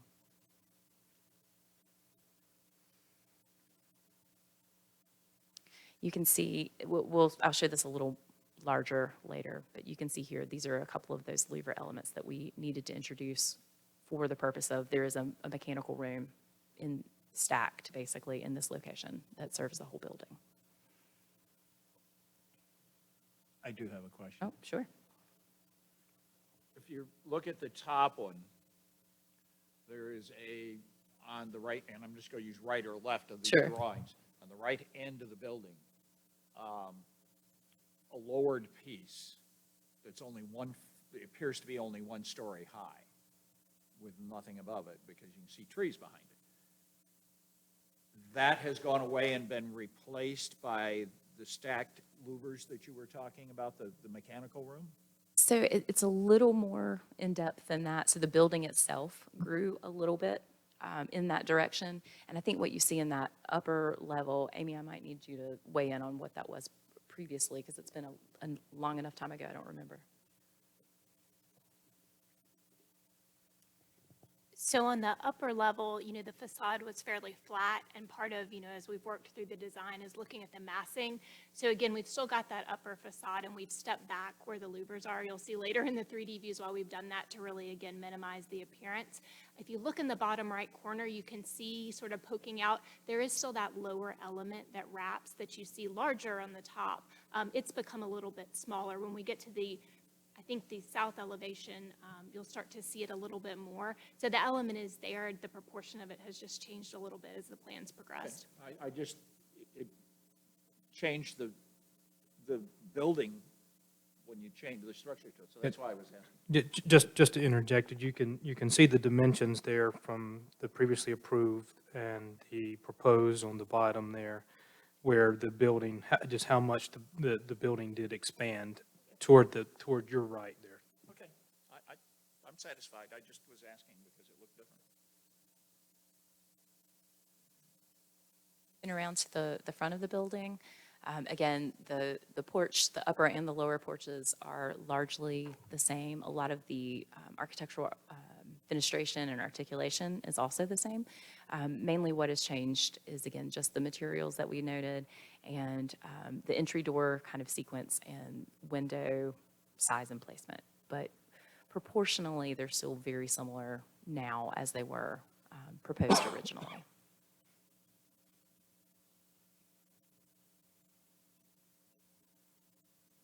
Moving around the building. This is from that Pollinator Garden view.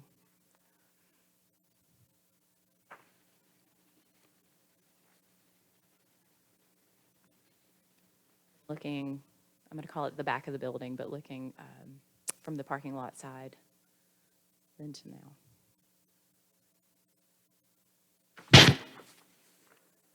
All right, shifting over to the admin building. You can see this is again from that sort of pollinator section. So in this particular one, this is where we had originally, sorry, my pointer is not making it up there. Does anybody see my, oh, maybe my battery's dead. All right, there's 2 dormers on the top image, right, that are a part of that reform. Thank you, Alex.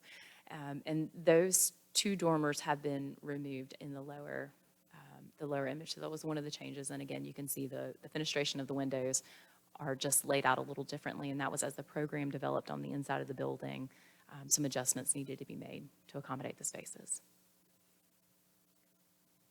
All right, this is the front from Carolina Vista, top to bottom. So again, this building got a little bit longer.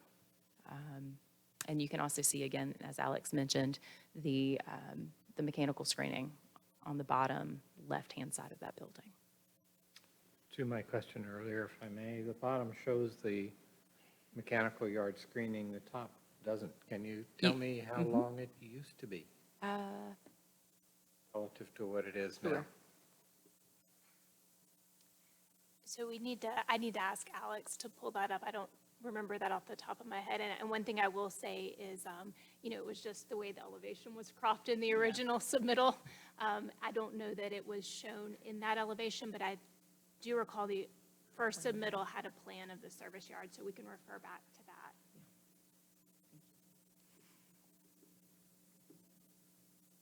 All right, anything else? Okay. Moving to the south end, so this is the end that faces the clubhouse. So this is looking, the surface yard is in the foreground in this image. There was a chimney proposed here originally because we had some mechanical equipment that required a flue. We don't need that anymore, so the element was removed. And then move into the rear of the building facing the parking lot. The biggest change on this elevation was that we had a trellis structure proposed originally, and that's been removed, and a sort of screen wall for vines and a green screen element has been added to that back facade. So trying to stay in keeping with the soft green kind of element as you approach the building from the parking, but the trellis itself has been removed.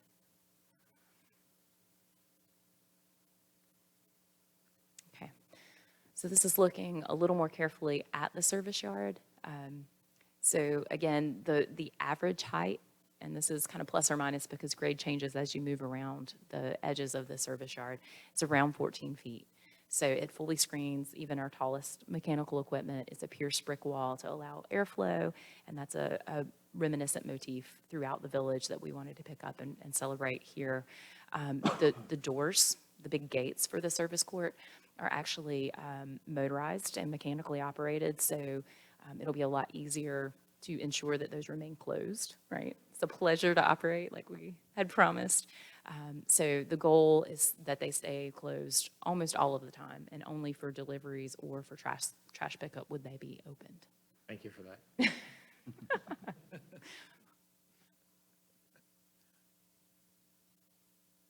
Looking a little more closely at the materials, the asphalt shingles that we're proposing are on the bottom left. We have actual physical samples here if anybody wants to touch and feel. We can pass them around. You would like to see them?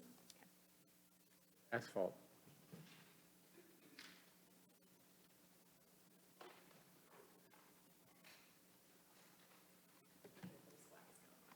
Thank you, thank you. Could you also tell me, you said over the porches, could you describe for us where that occurs? Go back a few slides and I can kind of point it out. So everywhere that we're showing currently a low roof or a porch roof element, let's see if my pointer, oh, there, hey, it showed up this time. So in this location here, so it's really the porch elements, right? The infill elements here. Go back some more. This element here.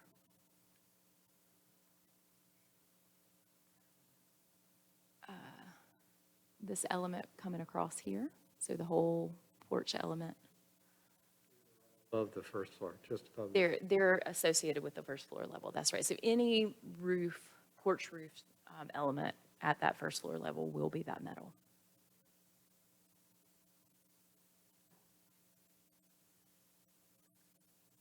Okay. All right. As far as the siding goes, this is consistent with what we presented before as far as materiality. We have several sort of siding elements. One is lap siding. We're using Nichia Savannah Smooth siding panel. And the reason we like that product in particular is, unlike other fiber cement products, it's actually like a true thickness of what wood siding would be. So you get the shadow lines that are consistent with a wood product, but you get the maintainability of a fiber cement product. We're also proposing shakes, board and batten, and some siding panels at those porch infill areas. And all of those are elements and materials that we found are consistent throughout the language of the village. Trim is going to be really similar to the Savannah Smooth siding. It's going to just be smooth painted trim that will be fiber cement. Also, the column surrounds fiber cement that will be smooth and painted. You can see in the tiny little black piece is the window trim, the proposed trim, and it matches the color is shown there in door trim. Okay, so our brick. Thank you. Our brick elements are very consistent with what we've observed throughout the village. These are foundation elements and the pierced brick wall, and then also the paver materials themselves. The pavers along Carolina Vista are the identical match with what's found in this area of the village. And when you step into the site proper, it's the same line. It's just a slightly warmer shade of the same paver. So it's just a little threshold to let you know that you're entering into the USGA facility property. And this is really just looking at the dimension and scale of the windows. These are very similar to what we had shared originally, just with a lot more detail. So it's 2/2. They're all fixed. They're not double hung product, but they are the aluminum clad that we talked about. And I've got a slide that will give you a little more details about them with a putty profile, but they're true divided light. So it's in keeping with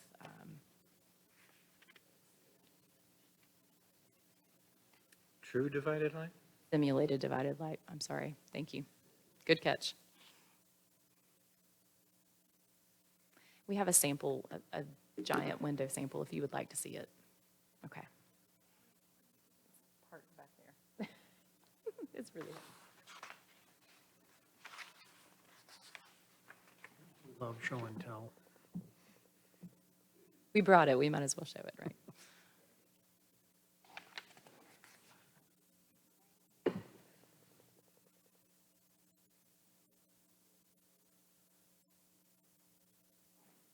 Sorry. Holy cats. Actually going to bring some. And the main reason that we brought it is because of the shift from wood to aluminum clad.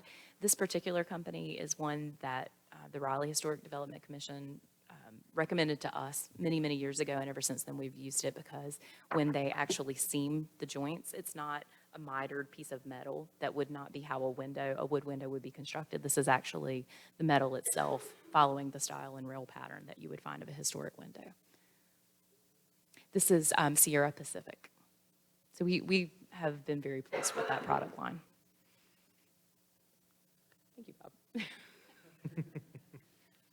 All kinds of fun today. Take it home. And then finally, the doors. These are also proposed to be Sierra Pacific doors, same line, same brand. I've got a cutaway of the door that's being proposed here. So this is for your viewing pleasure. Everything is very similar to what we showed before. It's just been refined a little bit based on program. Thank you. Thank you.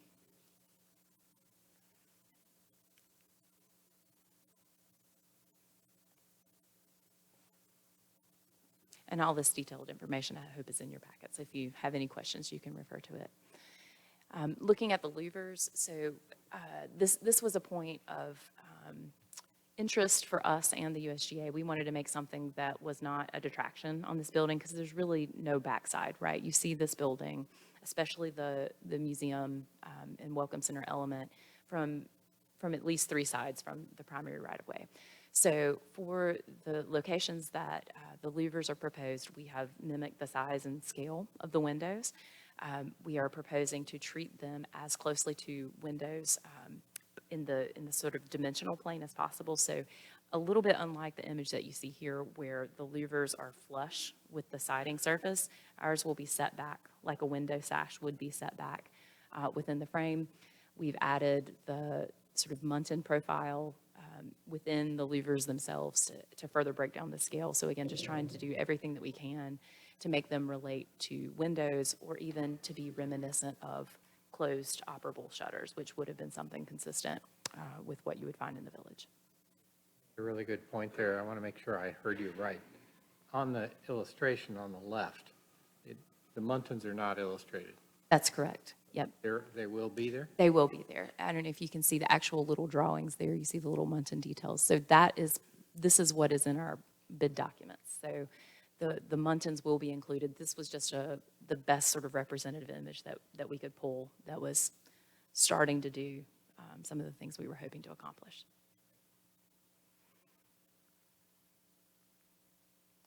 All right, and wrapping up with a few 3-dimensional views. These aren't beautiful colored renderings, but at least they give you a sense of the 3-dimensionality of the structures themselves. And stop me if you have questions. Stop you right there. Okay.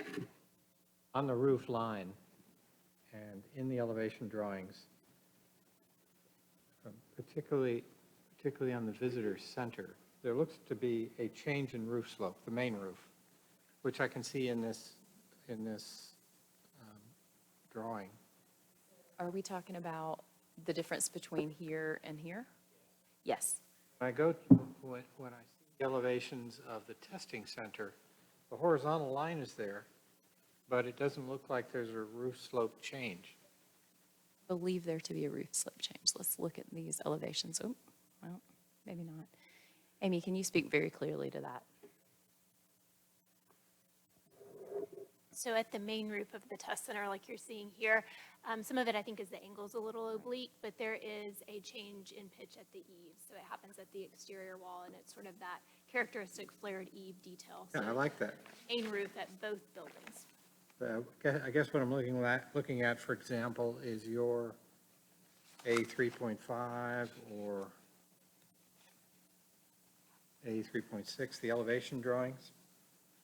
There's a line there, but the roof slope elevation doesn't seem to break there. But your intent is to have it break. Absolutely. Yeah, Yeah, it that's hard to see. may be hard to see, and I'm not sure what line you're referring to. There's a gutter along the lower portion, but there's definitely a break in the eave. Great, thank you.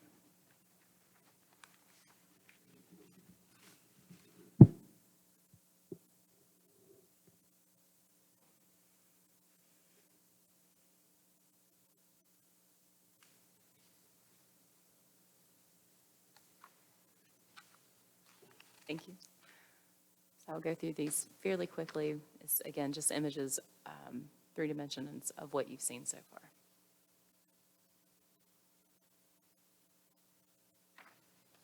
Okay.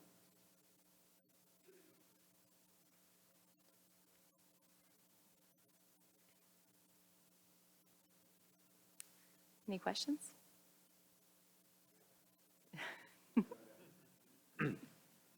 Let's start with A3.1.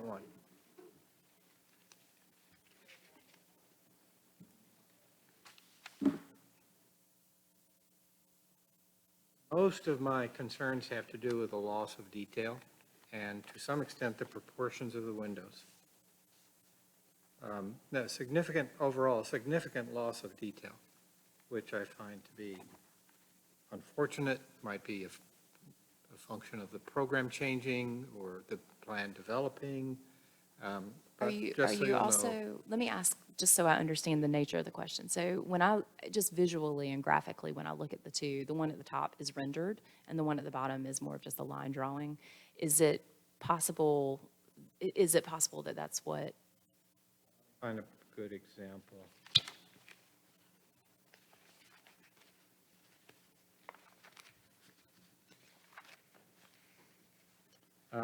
A 3.7, sorry, Alex.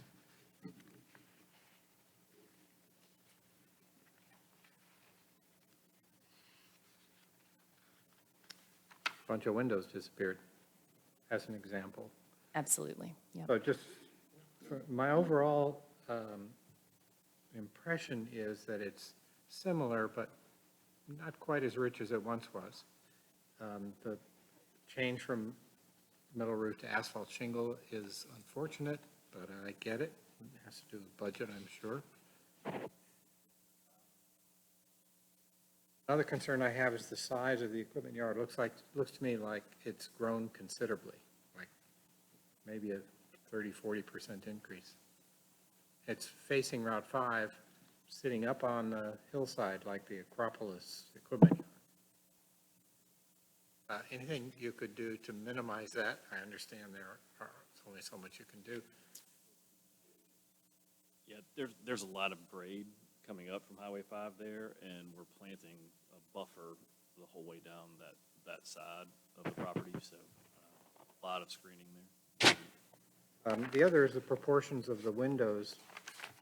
Get over to your window sheet.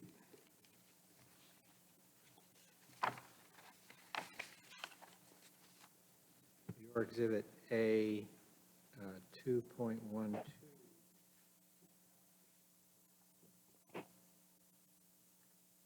General sense is that the original windows were quite vertical in aspect ratio.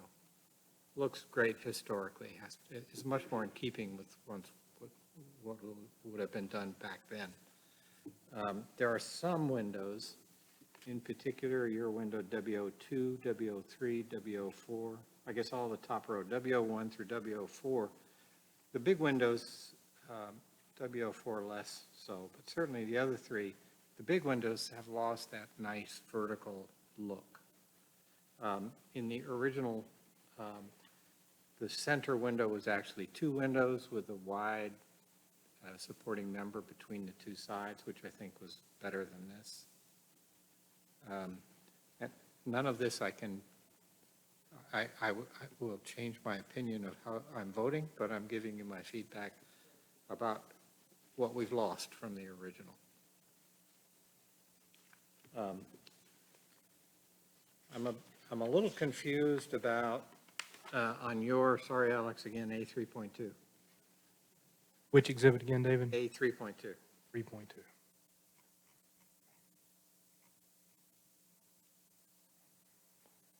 Bottom drawing. Am I on the wrong drawing? No, that's the one. So on the right side of that elevation, call it a balcony, sticks out quite a bit. I don't see that on the plan, so I'm a little confused about that piece that sticks out there on the right. It's there, this piece here? Yeah, that's definitely there. It's a enlarged, Alex, I guess I can drive. That's okay. Just let me keep going, then you can Sure, struggle sure. with this. Yeah. On the left side, there's another piece. You said there's a trellis connecting this building over to the other one. How does that trellis, what does it, A, look like? B, how does it relate to this little, it engages this piece, right? So do you have a drawing that shows it, or you're going to come back later when Something you? that's in the packet. Say, is this a change that's requested as part of this major COA? No drawing? No, it's not part of the request before you've already decided on that particular But aspect. we lost the upper part, so now we don't know what it looks like anymore. Looks the same, but Yeah, without it just doesn't railings. have it doesn't have a second story walkway. Is there a rail up there? No rail. So to Alex's point, we're not requesting a change there. We eliminated the railings, which we said, but we're not changing the trellis that was approved. The Okay. detail and the connection and the aesthetic all is the same except the railing. From the Except the railing. ground, that's all you see that's different, is the removal of that railing. This submission is a deletion of the railing.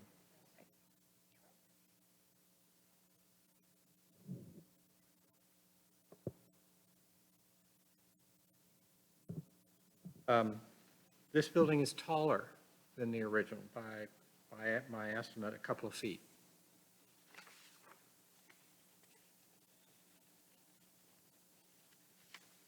We've lost a lot of porches, colonnades, or they've gotten shorter, significantly so in some cases.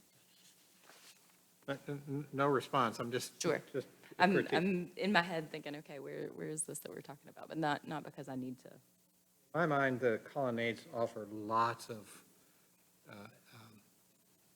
not only the human feel of that part of the building, but lots of detail, shadow lines and so on, which are now gone. Or not gone, just shorter, less of it.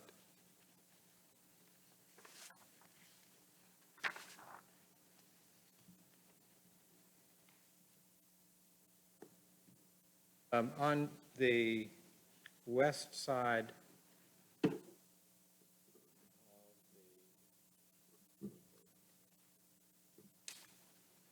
sorry.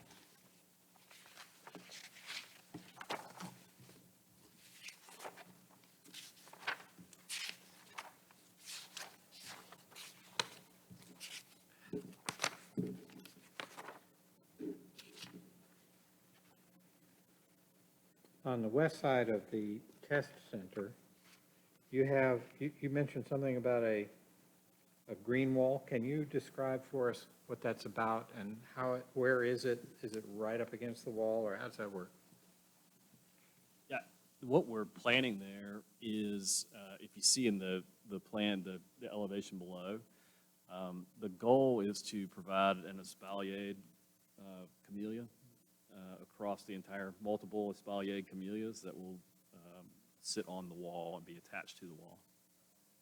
Is it a wire structure that helps It would be a grow? wire structure that helps it grow in that espaliered piece. Over time, it will essentially cover the whole wall. That's right, with camellias, and it will bloom and be a really great place.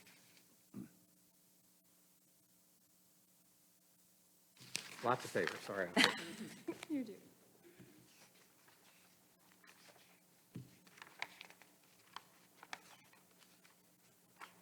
I commend you on the almost true divided light. Rarely see that, but it's by far the best choice. I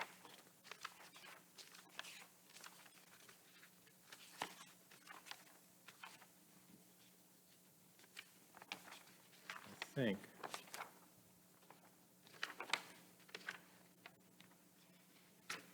This is really a procedural question we had previously reviewed and is not part of this, but part of the previous approval, the smooth siding materials as opposed to the wood grain.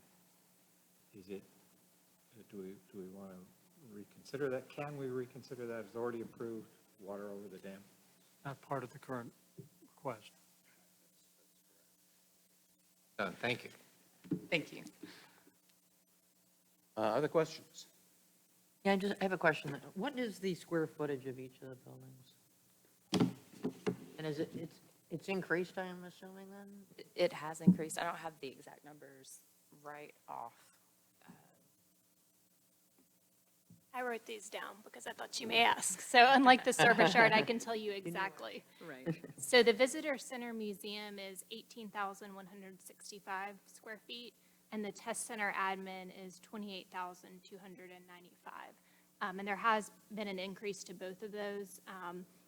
When we went through the rezoning, the Test Center admin was at 25,100. It was 25. 25,100, and the Visitor Center Museum was at 15,400. And the changes that occurred were primarily related to service spaces. As tends to happen, mechanical rooms got larger. Some of the service areas needed to grow to fully support the building. Any other questions from commissioners? Hearing none, As I said earlier, if there is any member of the public who wishes to present any evidence either in support of or in opposition to the application, please come forward at this time and identify yourself. Therefore, the evidentiary portion of this hearing is completed, and we can discuss it or have a motion. It's up to the commissioners. I would be prepared to make a motion. Welcome. I move that the Historic Preservation Commission approve a certificate of appropriateness, COA 2022-00072, and find the proposed major work at 3 Carolina Vista is consistent with historic district standards and deemed congruous with the Pinehurst Historic District based on the testimony given, the materials submitted, and the findings of fact. Second. Motion has been made and seconded. Is there any discussion before we vote? Whole thing, most of the critique that I offered is anything we could do to encourage that as the design develops would be helpful.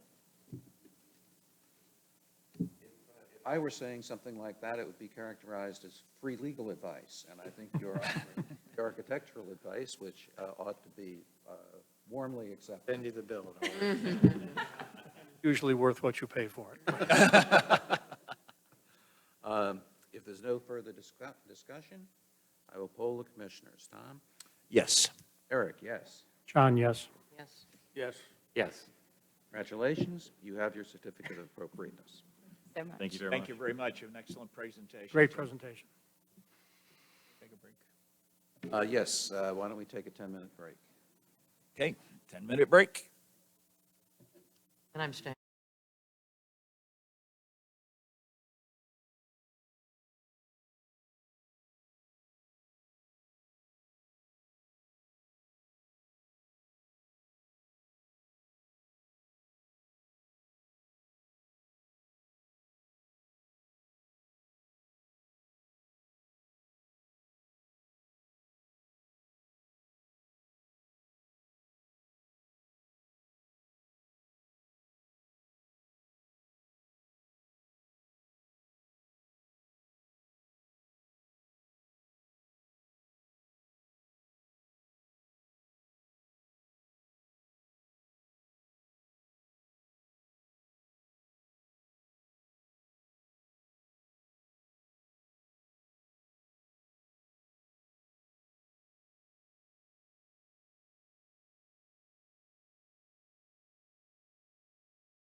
This meeting of the Historic Preservation Commission is resumed.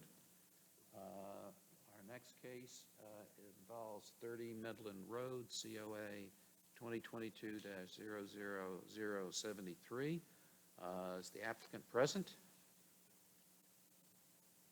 Yes, would you come forward, please, sir, to the first microphone? Raise your right hand, and do you swear or affirm that the testimony you will give in this proceeding is the truth, the whole truth, and nothing but the truth? Yes. Okay, please state your name and spell your last name for the record. Dan Degree, D-E-G-R-E. Now you can be seated at the double table.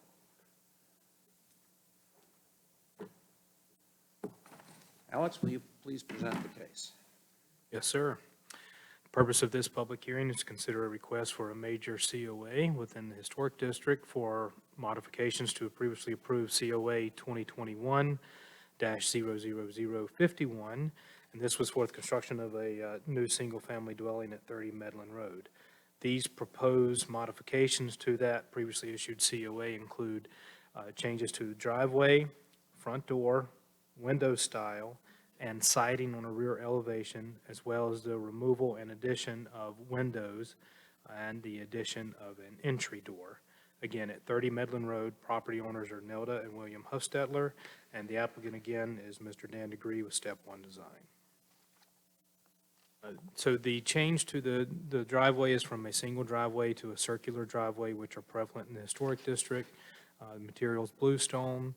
Also a change from the approved windows of 6/1 and a 2/2 Muntin style to 2/1, and that's consistent throughout. Also, the requested is to add a window in the left elevation, to remove 2 windows on the right elevation, and add 2 windows on the right elevation. The windows and Muntins will remain white and as previously approved. Also, a new front door is requested. It is a wood front door, and the proposed color is dark blue. Also, a new white metal entry door on the garage to the left elevation is part of this request. And finally, on the rear elevation and the gable end, notice a change from shake to lap siding. This site was home to a previous single-family dwelling, which was demolished prior to or during the same hearing that the new single-family was approved last year. It's considered major work because eliminating or adding windows and doors and replacement of details that changes in materials. Public hearing, of course, once again published and noticed within North Carolina General Statutes and Pinehurst Development Ordinance. Subject property indicated on the map in front of you, just one lot down from the intersection of Medland and McIntyre with the adjacent property owners which were notified, highlighted in red. The circular drive to the left, you see the previously approved site plan. To the right, you'll see the change, and again, the circular drive location there in the front of the home. This has been communicated and reviewed with our Public Services Department, who of course has the authority to issue driveway connections within the right-of-way. And due to the existing site conditions, no landscaping will need to be altered or any trees to be removed associated with this request. The front door change, you can see the style change from the previously approved on the left, proposed on the right. Again, materials wood and dark blue paint.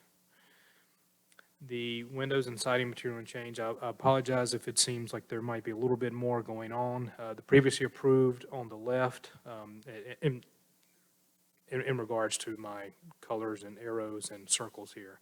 But trying to depict and highlight the change in the windows from the 6/1 to the 2/1, as well as you see the change in the 2/2 on the rear elevation to the 2 side by side, as well as in that gable, you'll see where the previously approved material was shake and now is proposed as lap. There's the window and door changes. Those are on the left elevation. So again, previously approved is on top, proposed is on the bottom. You see the addition of the entry door next to the garage door, a little bit different style change on the garage door. Again, the window change from the 6/1 to 2/1. See the addition of the small window in the upper floor. You'll also see that where this is called out, where the window pane changes, which would, again, for a blanket for all the windows involved on the new single family. Here you'll see on the right elevation where 2 previously approved windows is now to 1 larger window. Also, a window has been added again on the upper floor. Again, proposed on the bottom, approved on the top. Applicable standards, again, for residential new construction, windows and doors, the openings must be congruous with other primary structures in the district in terms of proportion, shape, position, location, pattern, and size. Also, windows should feature true divided or simulated divided lights, and the muttons with windows and interior fixed muttons, snap-in muttons are not appropriate. Also, the predominant materials and finishes for new construction must be congruous with historic materials and finishes in the historic district in terms of the composition, scale, pattern, detail, texture, finish, and color. And finally, driveways and off-street parking. New driveways should be located so that a minimum alteration to historic site features such as landscapings, walkways, and retaining walls is necessary.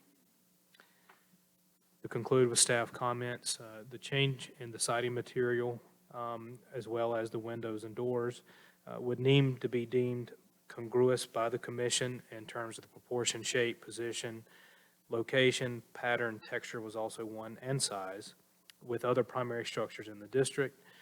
No other trees or site features, again, need to be altered by the change in the driveway design. Does meet the standards and could also be approved and as authorized under minor work. So with that, I'd like to formally introduce the staff report, staff's exhibits, staff's presentation, and all the material the applicant has provided and forwarded to the commission last week into the record.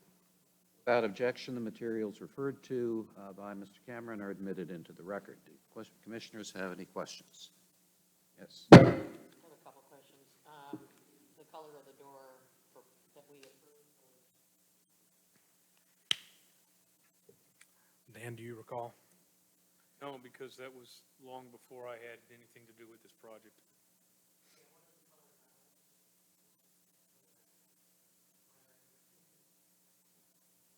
I don't even know that.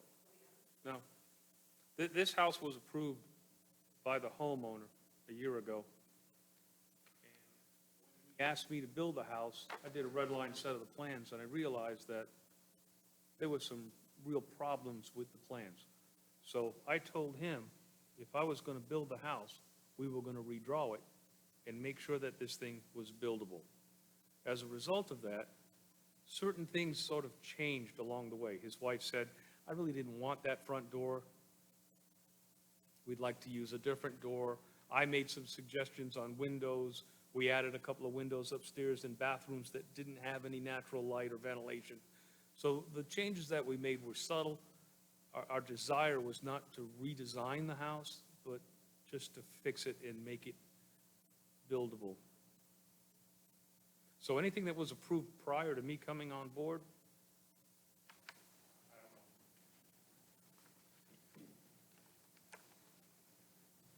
What color is it going to be now when we get done? whatever color it was, that's what I'm saying. Whatever was approved, the only color change that my homeowner has asked for is a blue for the front door. And that is in the color palette? Yes. Okay. But everything else is the same as we approved, right? Okay. Go ahead, Dave. I have a question, Alex, about the garage door. The garage door in the current. One second, David. I just want to be able to answer Ann's and other commissioners' questions. All right, so white was the approved body color. Or one of the versions of white. The front door was a natural or dark blue, so actually we maybe just finalized that selection. Garage door, did it change in this proposal? It looks different on the drawings. Yes, the design did change, yes. Mhm. Thank you. That's all I got. Alex, the language pertaining to the driveway makes it seem like we are replacing what was originally approved with a circular, I assume because of the location of the garage, They're keeping the original driveway and adding the circular piece. It would be an addition, yes. Any other questions for Alex? If not, Mr. Degree, would you like to, you actually already introduced the history of this application, but please go ahead and say what you need to say. So this all started with a redesign. And during that redesign, questions arose. So, in other words, my homeowner said to me, we really wanted to have a man door into the garage so that whenever we came to the house, we didn't have to open the garage door to come in. So we added a man door. We changed the garage door style because you can't get most garage doors anymore.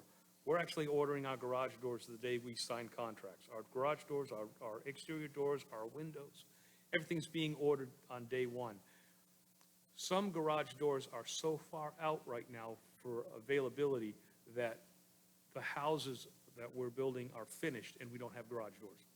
So we've made some common sense changes in order to be able to reflect what we can get in the field right now. Little things for me, like spending the money to put shakes on the back elevation of a house that nobody will ever see, with the material cost rising right now for me 10% from last month, it's just ridiculous to try to spend that type of money. So homeowner asked me for a man door. I suggested we change the garage. I suggested we change the muttons. I think they look better on the house. Homeowner wanted a different style front door. I suggested we take the shakes out. I added the 2 windows in the upstairs bathrooms for natural light and ventilation. And we changed the windows in the kitchen because they didn't function. They didn't allow us to have, in plan, a functioning kitchen. There was no window over the sink, but there was one flanking it on either side. So I changed it. All right? Anything more you'd like to add? No, the driveway I thought was a great idea. Was it mine? All right. Questions for Mr. Degree? All right. Comment. Yes. You said in mock speed that the windows look better. I want you to know, from my opinion, they look way better. Great example of the power of a well-designed windows. Thank you for the comment. That concludes the commissioner's questions. As I said earlier, if there's any member of the public who wishes to present any evidence either in support of or in opposition to the application, please come forward at this time and identify yourself. Seeing none, that therefore concludes the evidentiary portion of this hearing.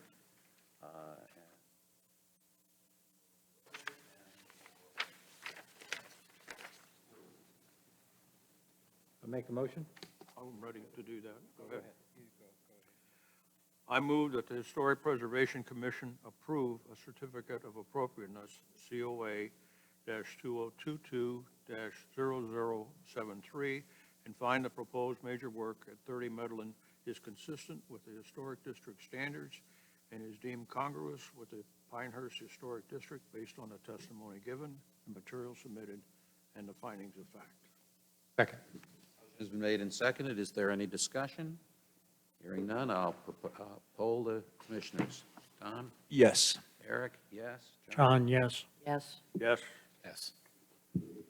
Unanimous. Congratulations. You have your certificate very of much. appropriateness. The garage door. Order the garage door right now. Tonight. Yeah. 2 or 3 times. Before you leave the building. All right, our next case is COA 2024 involving 30 McDonald Road West.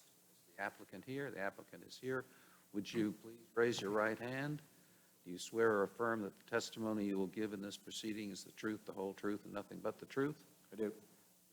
State your name and spell your last name for the record. Todd Wilson, W-I-L-S-O-N. Thank you. You can just be seated, and Alex will present the case. Purpose of this public hearing is to consider a request for a major COA for exterior modifications to the existing dwelling at 30 McDonald Road West.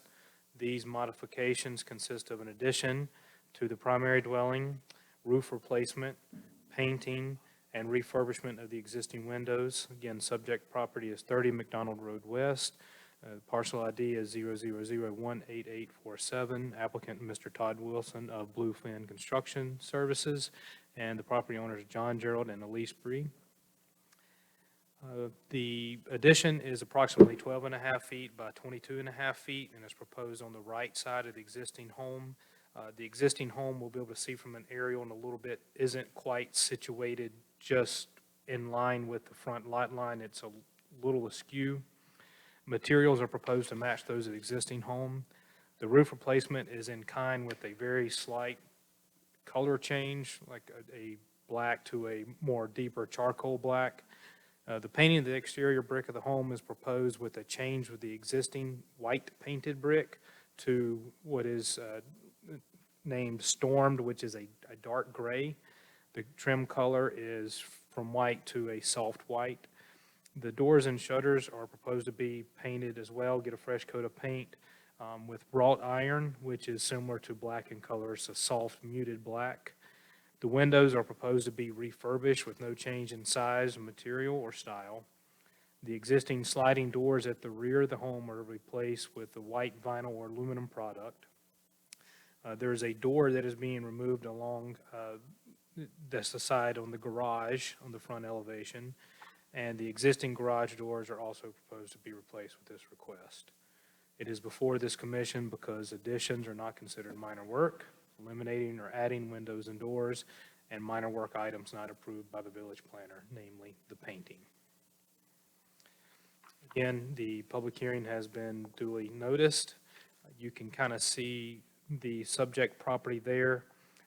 I added the historic overlay onto this map so you can see the extent. It is at that western extent, northwestern extent of the Historic Preservation Overlay District. You can see how the subject property is almost in a T, and it is a little askew from the front property line. The south side of the home that has a horizontal run, that is the area subject to the request of the addition. You can see that a little bit more clear here on the provided site plan. Of course, the red rectangle indicating the addition area. Here's the provided elevations. You have the existing front elevation showing where the door is to be removed. That is at the garage of the existing dwelling. To the right, you'll see the proposed addition area. Rear elevation, you see the existing sliding doors that are proposed to be replaced. Also, you can see where the addition is proposed on the left side there. You'll also be able to see where a door is proposed to change to a window and where a window is proposed to change to a door. Right elevation here, again, you'll be able to see the proposed addition on the bottom. Here's some existing photos and the proposed paint and color selection that has been provided by the applicant. Again, they're looking at the home. You can kind of see how the layout is in a T-shaped formation or an L-shaped formation. To the left is the garage area, kind of in the nook where the property was obviously added onto is where the front door, you can see the walkway heading up to it. The addition will be on that back right side. The existing shutters, photos provided, also the windows too. The shutters will again be just repainted, nothing else changed. The windows will be refurbished and will maintain the same style and design that you see there. The proposed paint color selection, again, you see the top is the proposed roof material, which is a black charcoal, very similar to the existing, which obviously has aged and weathered. The top color, the sort of medium, the dark gray Storm, is the proposed body color to be painted, repainting of the brick. The soft white for the trim, the wrought iron color, soft muted black to repaint the shutters in the front door. The applicable standards, all under changes to existing residences. Roofs, for repair, replacement, entire roof is necessary, should match the existing material. Exterior walls and trims, any changes to an exterior wall such as window or door openings Must be compatible with the architecture of the structure and must be congruous with the character of the district. Windows and doors. Adding new windows and door openings or altering or filling existing openings should not compromise the architectural character of the structure and must be congruous with the Pinehurst Historic District. Windows and doors that contribute to the overall historic form and character of a structure, as well as those materials, details, and features, should be retained and preserved. If repair, replacement of a window, door feature, or deteriorated details necessary, should be limited to the minimal amount necessary and replaced in kind, matching the original composition, dimension, size, shape, color, pattern, and texture. Wooden windows on street-facing elevations, which would apply here, should be replaced in kind and are proposed to do so. Obviously, snap-in buttons are not appropriate, and again, the existing windows are just to be refurbished. This is for the windows and doors continued. Windows and doors, surrounds, and trim should match the original. Placing sash windows should not alter original trim. The number and size of the panes, etc., and hardware should also be compatible with those of the existing. Sliding doors are not permitted on street-facing elevations. Those that are proposed to be replaced are on the rear elevation and non-street facing. Additions, this is again for the addition on the right side of the existing home. We've covered these before. Must be compatible with the character and scale of the structure and must be congruous with the character of the district. Also must be located as inconspicuously as possible in rear side yards would be the case in this instance. In addition, must not obscure, damage, or destroy character-defining features of a historic primary structure. For the masonry, this is due to the existing brick. Painting a brick surface is not appropriate unless the surface was previously painted, which is the case in this instance. If painted brick is allowed, it must be within the Village of Pinehurst color palette.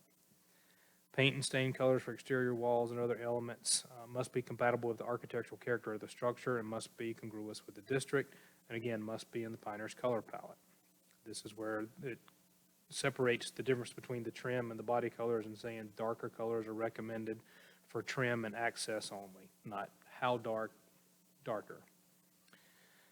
So to conclude with staff's comments, the proposed addition does appear to be compatible and with materials and scale of the main home, as they will all match those of the existing. The foundation and plate height is shown to line up with the existing home. The proposed roof change meets the standards and is close enough in color that could be authorized under minor works. The existing windows are to be refurbished, which also would meet the standards. The existing brick is painted, which, according to the standards, may be repainted. However, it must be painted or selected color within the palette. The chosen color, Storm, does not meet the palette for approved body colors, therefore would not meet the standards in section 3L8 and 3N1. So with that, I'd like to formally introduce all the staff report and exhibits into the record, as well as this presentation and all the material that has been provided by the applicant. Without objection, the materials referred to by Mr. Cameron are admitted into the record. Do commissioners have any questions for Mr. Cameron?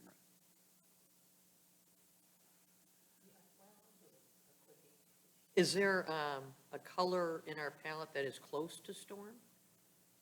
There is.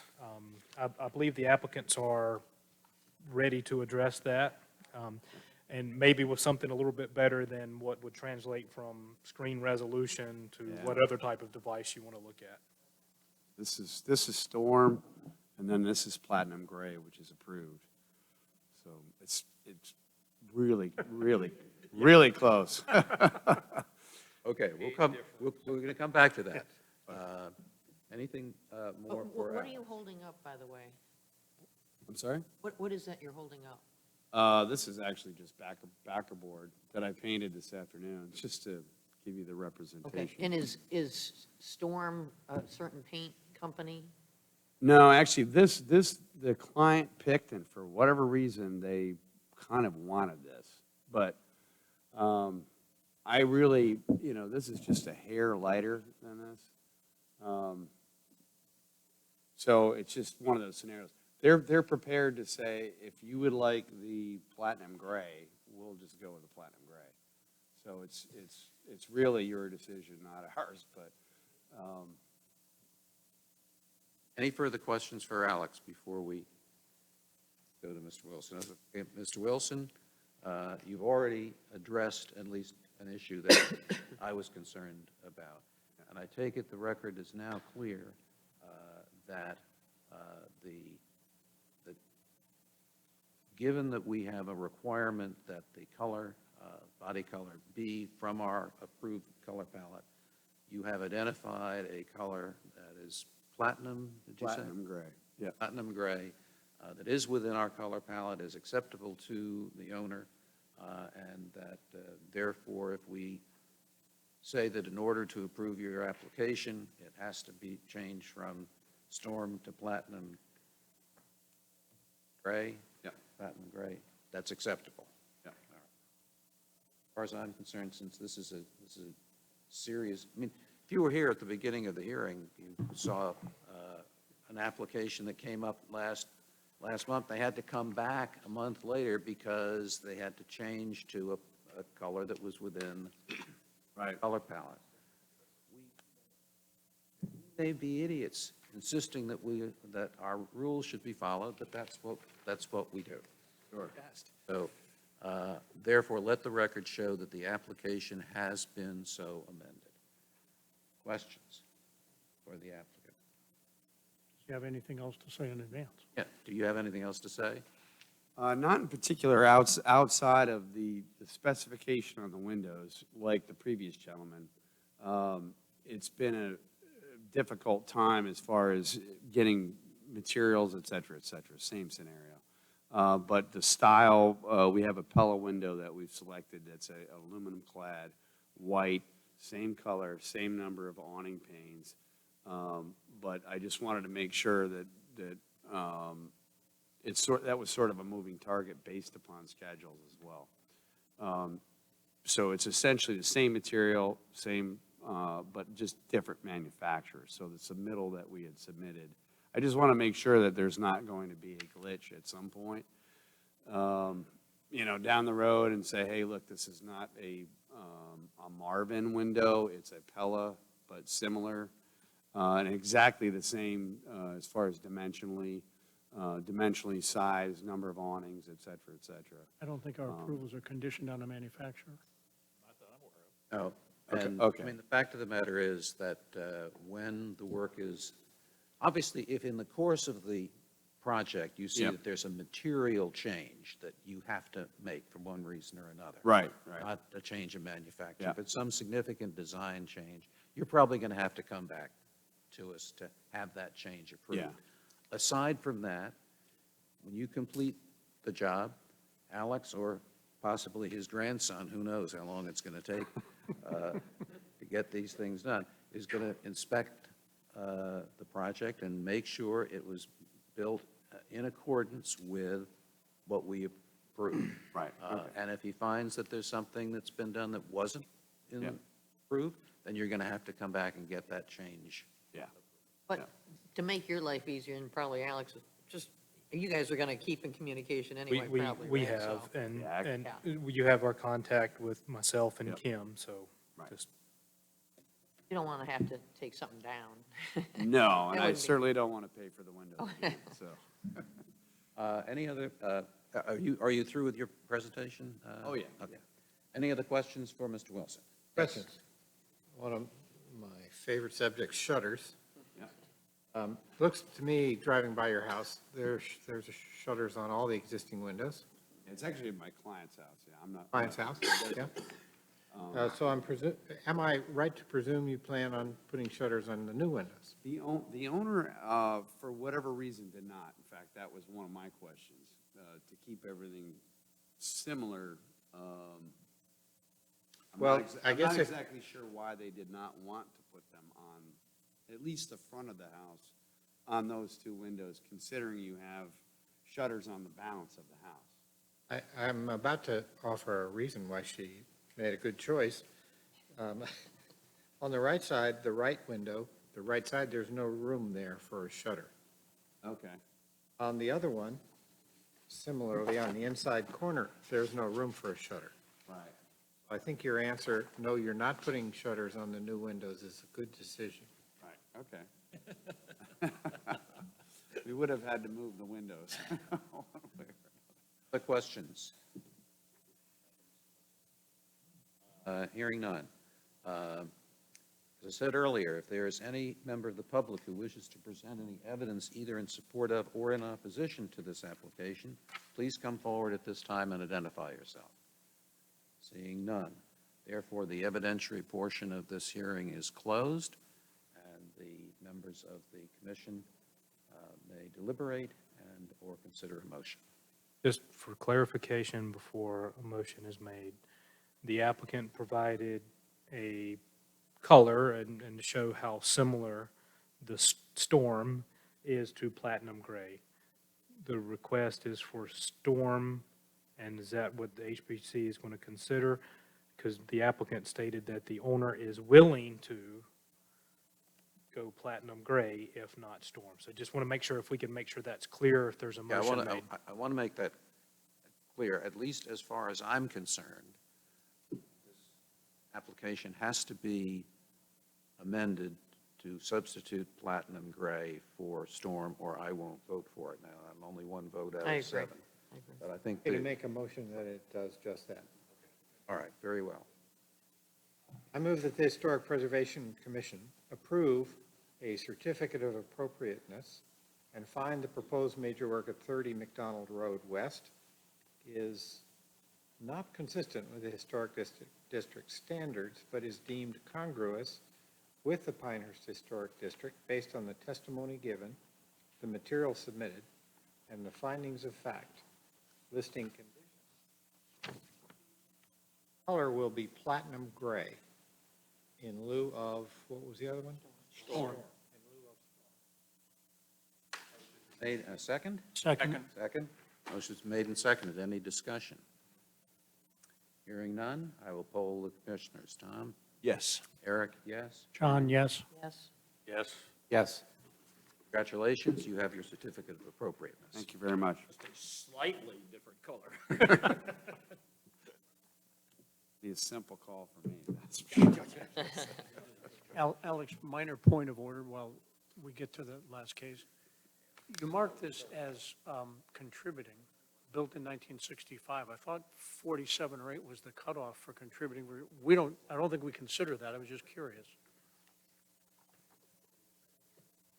I was curious, what does that mean as far as the contributing versus? It had to do with contributing to historic standards. And as part, I think, of the National Historic Landmark Grant, it was deemed that anything built from 1947 or earlier, 1948, which was when Donald Ross died, was contributing, and things built afterwards were not. Ah, okay, Has nothing to do with what we consider. It doesn't make any difference. right. Your house, this was built in 65. I just was curious on the application. Have to look that one up, I think. Thank you. All right, excellent. Thank you very much. All right, our final case is COA. That's a good, I asked the same question. Calling 15 Fields Road. Oh, no, all right, got the wrong, out of order. COA 2022-0075 involving 8 Village Lane. The applicant's present.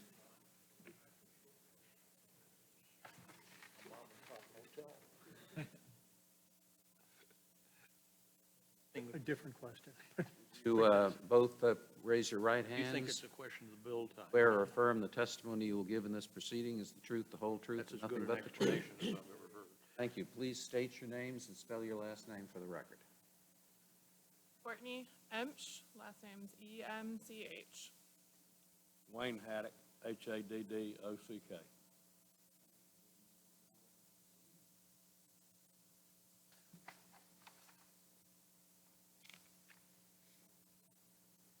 Alex, would you present the case, please?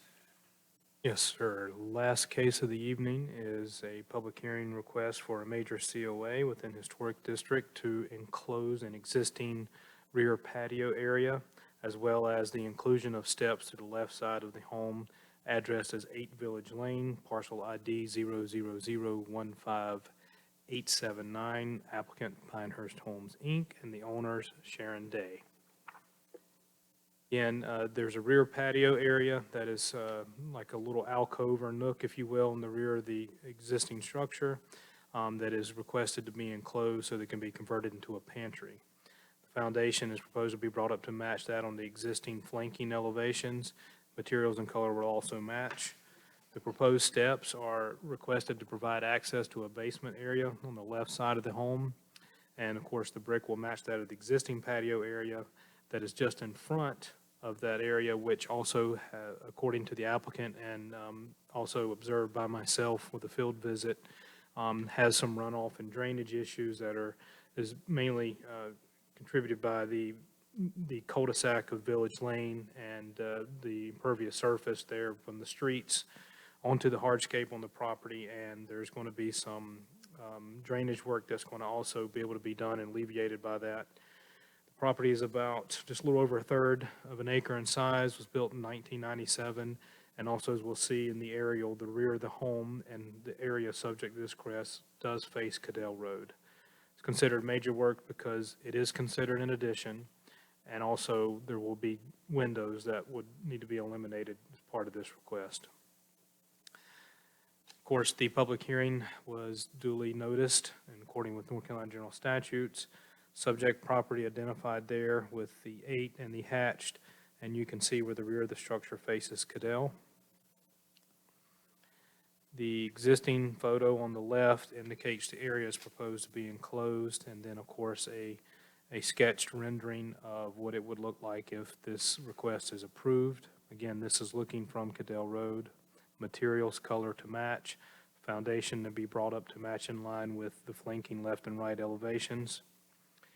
Here is the side area where there is a basement access area and a side patio, elevated brick walls around. The arrows indicate the proposed location for the steps. A sketch diagram prepared on the right showing where they would align.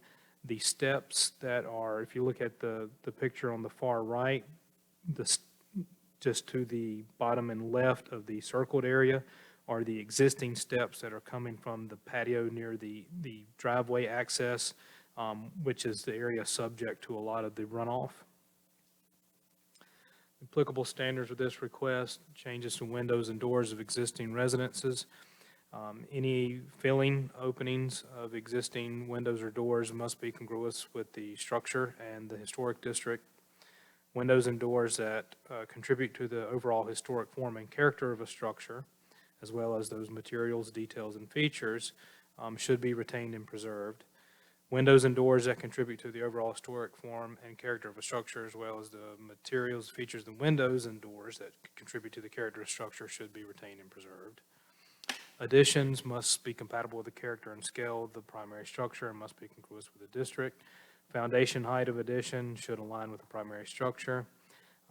Additions, of course, once again, must be located as inconspicuously as possible in rear or side yards, must not obscure, damage, or destroy character-defining features of a primary structure. Wooden surfaces and features must be in colors that are in the Village of Pinehurst color palette, which is the case in this instance. And again, paint must be compatible with the architectural character of the structure and must be congruous with the district, must be in the color palette. Again, we'll check all those boxes and match those of the existing. To conclude with my comments, the rear enclosure addition is located on the rear of the structure. It is minor in nature. It doesn't appear, looking from the Cadell Road, to quote-unquote destroy a significant character-defining feature of the home. It will be an alteration, of course. The materials and color will match, and the foundation, again, will once be brought in line with the existing foundation on either side and would meet those applicable standards. The access steps meets the standards and could be another item that could be approved and authorized under minor work. So for the last time this evening, I'll formally introduce the staff report and exhibits, as well as this presentation and all the material the applicant has provided, which has been forwarded to each of you. Without objection, the materials referred to by Mr. Cameron are admitted into the record. Do commissioners have any questions for Mr. Cameron? See, hearing none.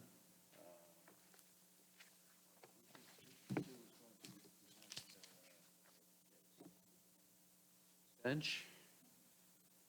Emsh, and we're just closing that in. She wants to do a pantry. The windows don't need to be there and would, for all intents and purposes, show you the back of cabinetry. So you probably don't want them. The steps and the reason that she wants those, the drainage area that's down there, there's no access from the exterior, so the concerns that landscapers or, you know, someone taking care of the home while they're not there won't have a way to get down to clear anything out, which would create an issue with water backup should that drain get blocked into the basement, so. Thank you. Any questions for the applicants? Question, you put yes and no for includes demolition. So yes and no, because Okay. it does include demolition of that interior wall Okay. space and part of that brick wall. Unfortunately, there's a cross in terminology with what we have to do for our building permitting side and Right, what right. we think of as So it's a demolition. yes and no, kind of, okay. Sorry. Any other questions for the applicants? Hearing none. As I said earlier, if you're the only member of the public who's left. Would you like to have anything to say about this case? The audience is shaking his head negatively. Therefore, the evidentiary portion of this case is concluded, and the commission will deliberate and/or consider a motion. Be prepared to make a motion. I move that the Historic Preservation Commission approve a certificate of appropriateness, COA 2022-00075, and find the proposed major work at 8 Village Lane is consistent with historic district standards and congruous with the Pinehurst Historic District based on the testimony given, the materials submitted, and the findings of fact. Is there a second? Second. There's a second. Any discussion? Hearing none, I will poll the commissioners. Tom? Yes. Eric? Yes. John, yes. Yes, Yes. Yes. Congratulations, you have your certificate of Thank you. appropriate. Appreciate it very much. This one was a breeze for me. That concludes the public We hearing. knew you were well prepared, so we didn't ask many questions. I have a motion to close the public hearing and return to the regular commission. So moved. Is there a second? Second. All in favor, say aye. Aye. Any opposed, say nay. The motion passes. We are now in a regular meeting. This is a public meeting, and you are all welcome to stay and observe, but only members of the commission and its staff may speak.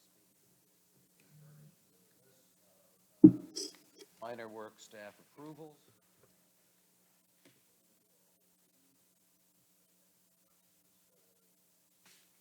Cameron, but I don't see any. yeah, where were they?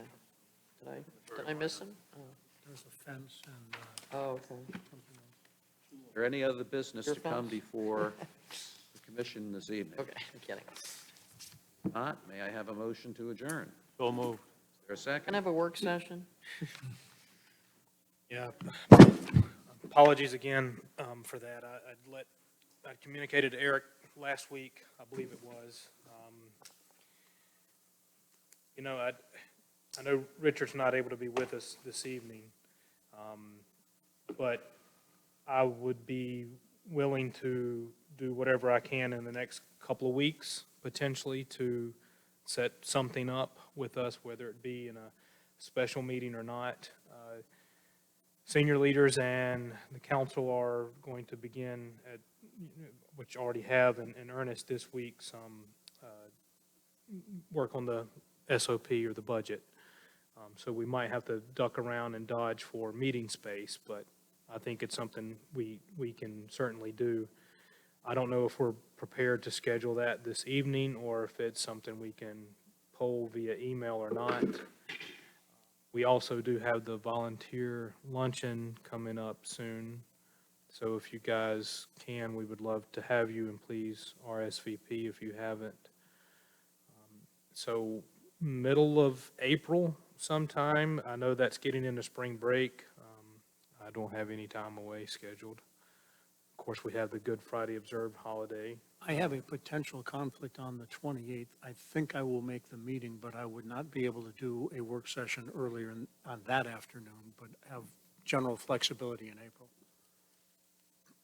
So for now, I mean, we could, aside from John's conflict, we could earmark the 28th for a little bit ahead of time, or we can check calendars and see if we can schedule something between now and then. That gives you guys time to get everything ready to. Yeah, you know, I don't feel like from staff's perspective, there is much more with this round of review and potential changes.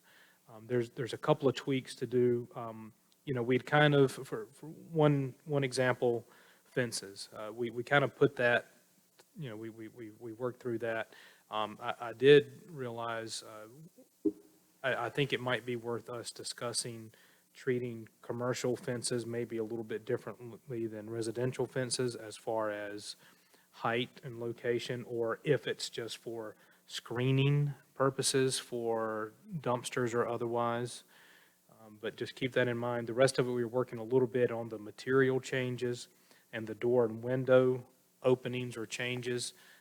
We had the discussion on primary street-facing elevations, which elevations or in which way, shape, or form, what would that language look like or terminology look like as far as being authorized as a minor work approval versus needing re-review. As you see, just about every case this evening, some way, shape, or form involved some sort of window or door opening or alteration, which was elevated. Do you have a sense for the regular workload for the regular meeting? I do not. There's one that staff was working with for the potential to get on this agenda. Obviously, it didn't work. There hasn't been much there. It might be pretty light. Why did I say it? Don't even say that. Yeah. So, I mean, the 28th is, Why don't we do this? Why don't you pick out, say,